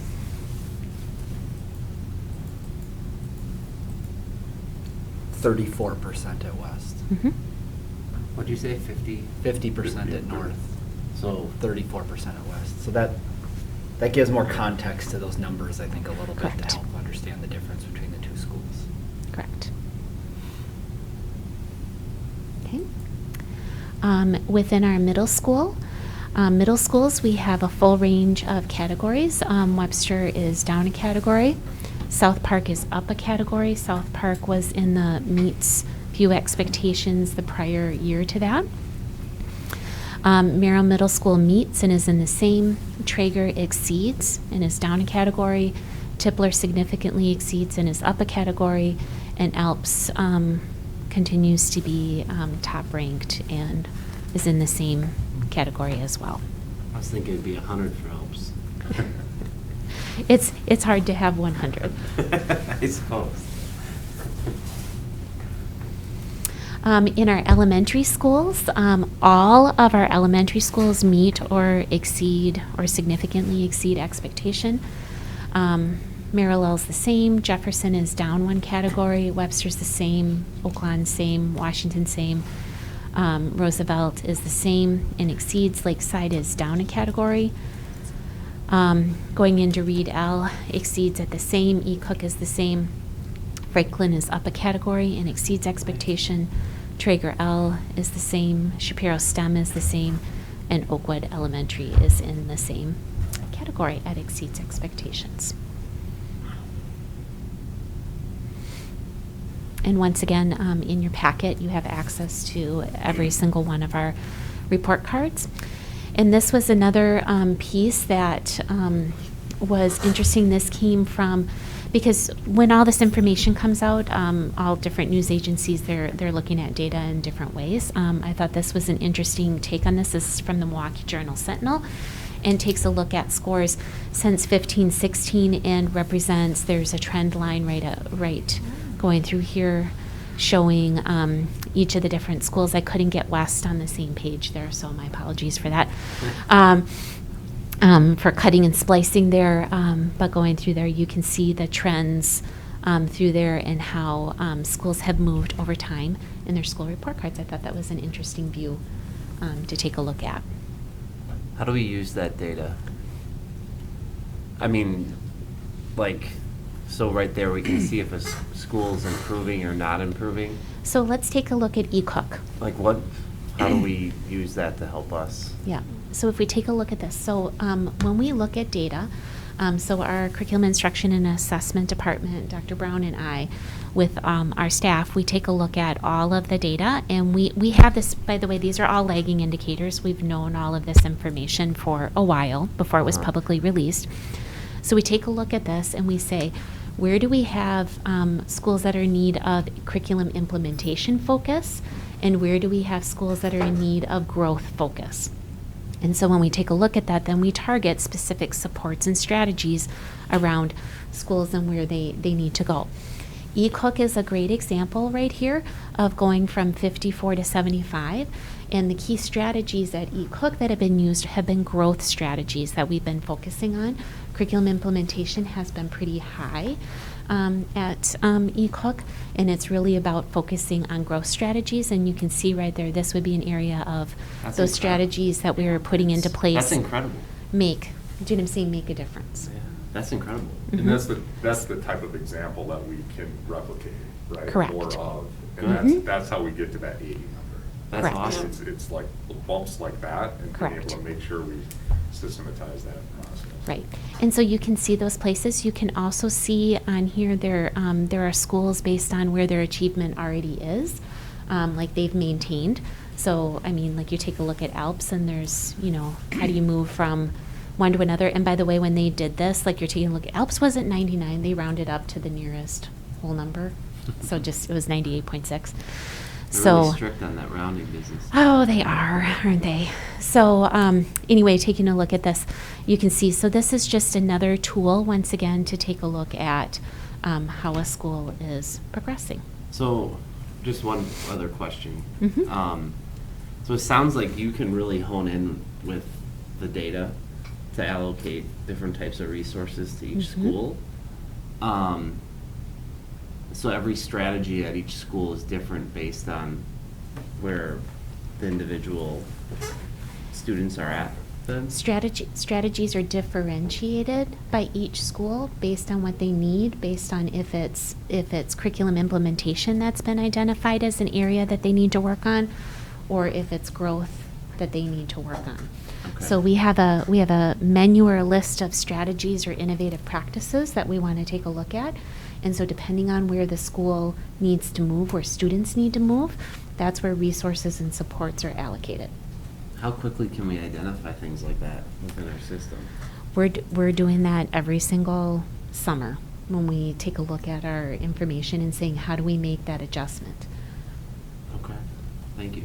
Mhm. And that's where we pause, you know, like for the entire school. I think Mhm. we're also doing that, you know, in formative assessments throughout the year. right? Correct. So as we would get feedback on some of our like iReady scores or some of our testing, you know, we have teachers that are in classrooms and looking at their assessments and then making some of these instructional changes, for example. Correct. As they would see that Mhm. professionally, you know, being able to move forward. So. Okay. So what Julie's speaking of is just the kind of where we pause collectively, look at these trends and be able to. Mhm. Because what we're looking at is big data. I know also with the board, we've talked about different levels of metrics or measures that we take a look at. Yeah. And these are pretty high level measures, so it sets a direction to say, where do you need to take a closer look? But this isn't this isn't where you stop. You start to drill down into each of those pieces till you get down to the individual student. Can I say something? Mhm. I think seeing the eCook and where they are, Mhm. as Mr. Wright said, it's incredible. and we talk about marketing and communication previously, that's an area that needs to be made aware. Because you look at where Webster Elementary is with the exact same percentage of disadvantaged students, and the numbers are alarmingly different. And I think seeing what we're capable of, right? We can replicate, as you said, about what we did at eCook with other places, and that's where the growth and the achievement comes from. But I'm very happy to see what we are capable of, to know that that is possible. So, thank you.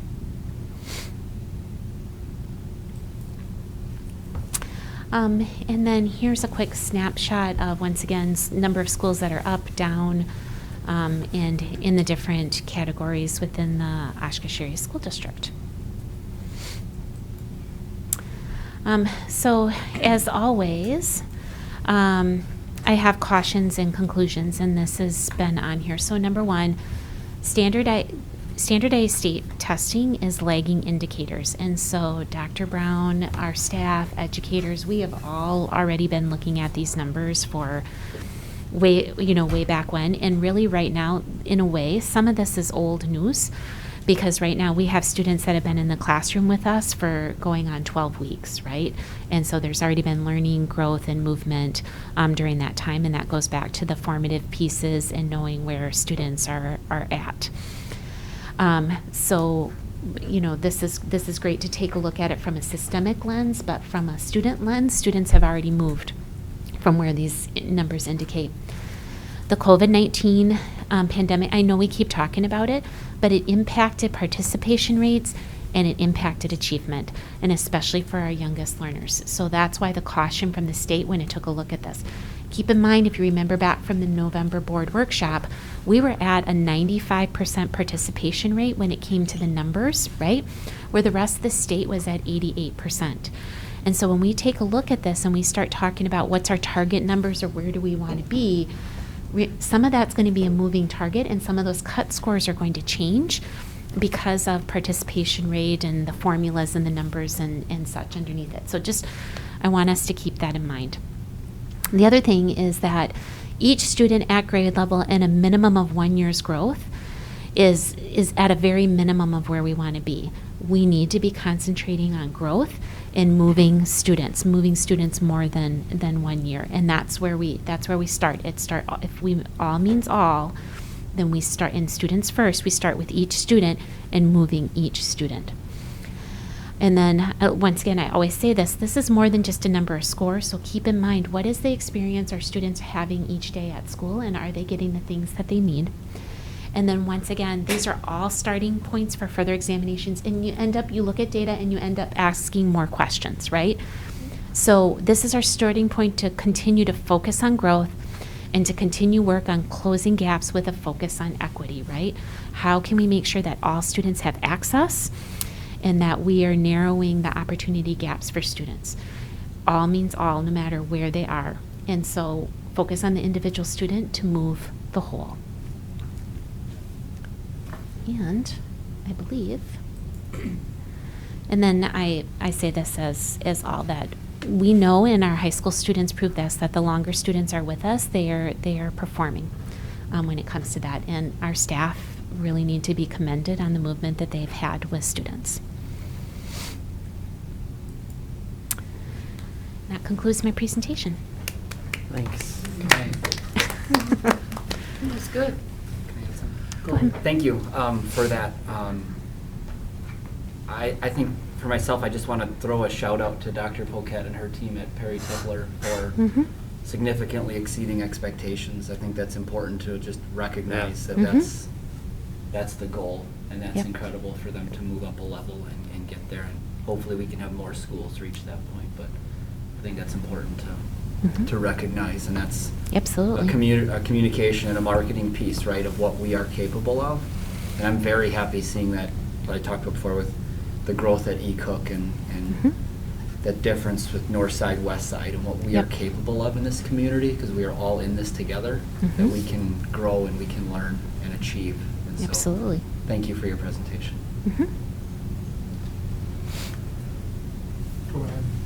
Thank you. I really appreciate the growth focus. I think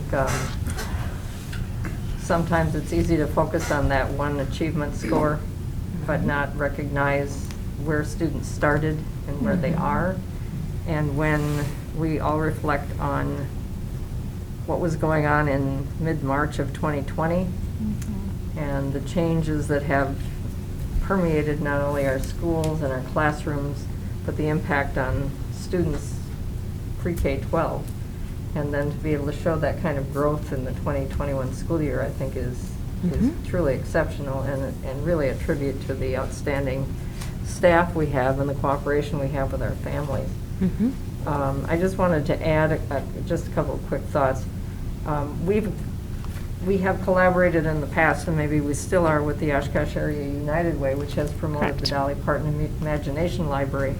And I know there were some studies done, they're old now because they predate 2013 when the new Oak Lawn School opened up and the old Oak Lawn School was there. But there were some correlations made in terms of student interest in reading, parent interest in reading, and just a general increase in parents reading and the students being exposed to more print. If you're not familiar with that program, you can sign your child up from birth to age 5. Every month they get a book, a free book that comes to your home. The only thing that United Way asks is that if you change addresses, you Please inform forward it. the Imagination Library, because otherwise they have to pay the postage. But it's an exceptional program. I also want to give a shout out, as Mr. Carnes did, to E. Cook. I've had experience over the last 2 or 3 summers to observe a program they have going on there called Books on Wheels. And it's about a half a dozen staff members. I'm not going to name them because invariably I would leave one out, but they know who they are, at least 6 of them. And they load up books in a van in tubs by level and by interest area. And they go to E. Cook, they go up to Greenwood, and then there's another address. And it's not just that they provide these books to children and read to them where they can be read to, but these children are allowed to take those books home. The teachers, I've seen some of them go door to door and ring doorbells, especially up in the Greenwood area, and it's like the Pied Piper. The kids come out of the houses. The social and emotional learning that takes place is really phenomenal. Those kids know they're cared about. They care about their teachers and the paraprofessionals who are there. They team up with St. Andrew's Church, and they have a big container full of sandwiches and whatnot for the kids, so they're meeting physical needs, academic needs, social and emotional needs. And they've done that for several summers. And it's an excellent program. And we know Washington School did some exceptional things this summer to kind of jumpstart where kids left off and getting them ready for the next grade. So I'm just so impressed with the work of so many of our staff who extend themselves as those teachers do. And there are many more examples, probably not as visible as those, but we have exceptional staff in this district, and we just need to recognize them more. Thank you. Great. Any other questions? I mean, I have them, but I'll save them for the next workshop. Okay. Thank you. We appreciate it. Yeah, thank you very much. Thank you very much.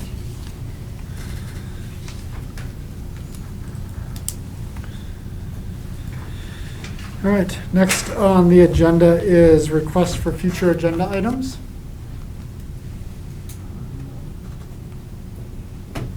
Seeing none. Now, student representatives, you guys can request items as well, so don't think that it's just us. But if there's something you'd like us to discuss, let us know. So, all right, any announcements? So I do have one. Go ahead.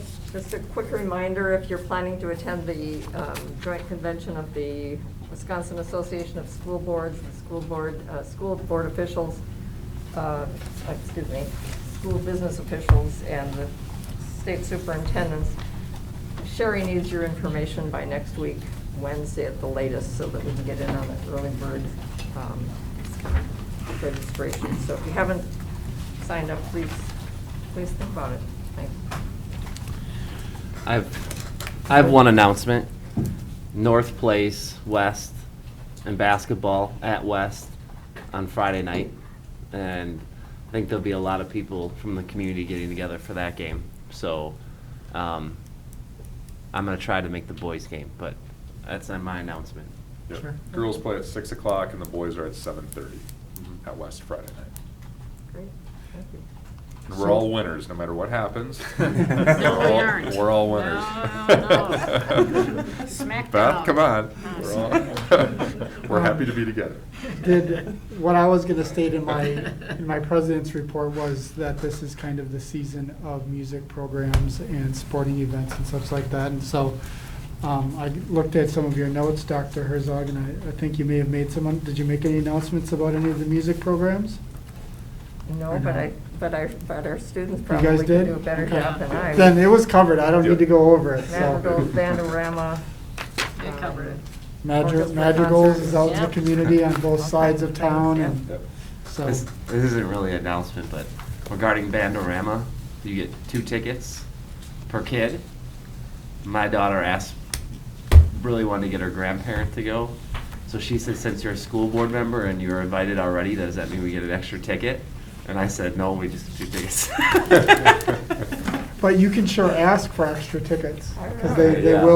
they will entertain those. Did we get those tickets? asks. I don't remember. So, well, as parents, we get access to 2 per child Yeah. that are in the programs. But then you can request others. Yeah. So, all right. Good little jovialness there, so. All right, I am going to entertain a motion to adjourn to executive session to consider the disciplinary data of specific persons, state statute 19.85, parent 1, parent F. A, review expulsion recommendation from an expulsion hearing officer for a middle school student who engaged in conduct while at school or while under the supervision of a school authority which endangered the property, health, or safety of others, endangered the property, health, or safety of any employee or school board member of the school district in which the pupil is enrolled, and engaged in conduct constituting repeated refusal or neglect to obey the rules. Wisconsin State Statute 120.13, parent 1, parent C, parent E. B, Can I make a movement to waive the reading of the next section since it's already the same as the previous section? so need a second, I believe. Second. Second. All right, Third. all in favor? Aye. Any opposed? Seeing none? All right, I would now entertain a motion to adjourn. So moved. Move to adjourn. Second. Moved by Carlin, seconded by Herzog. Please call the roll. Wright, Aye. Wyman, Aye. Carlin, Aye. Herzog, Aye. Carnes, Aye. Peschel. Aye. Motion carried, adjourn to executive session.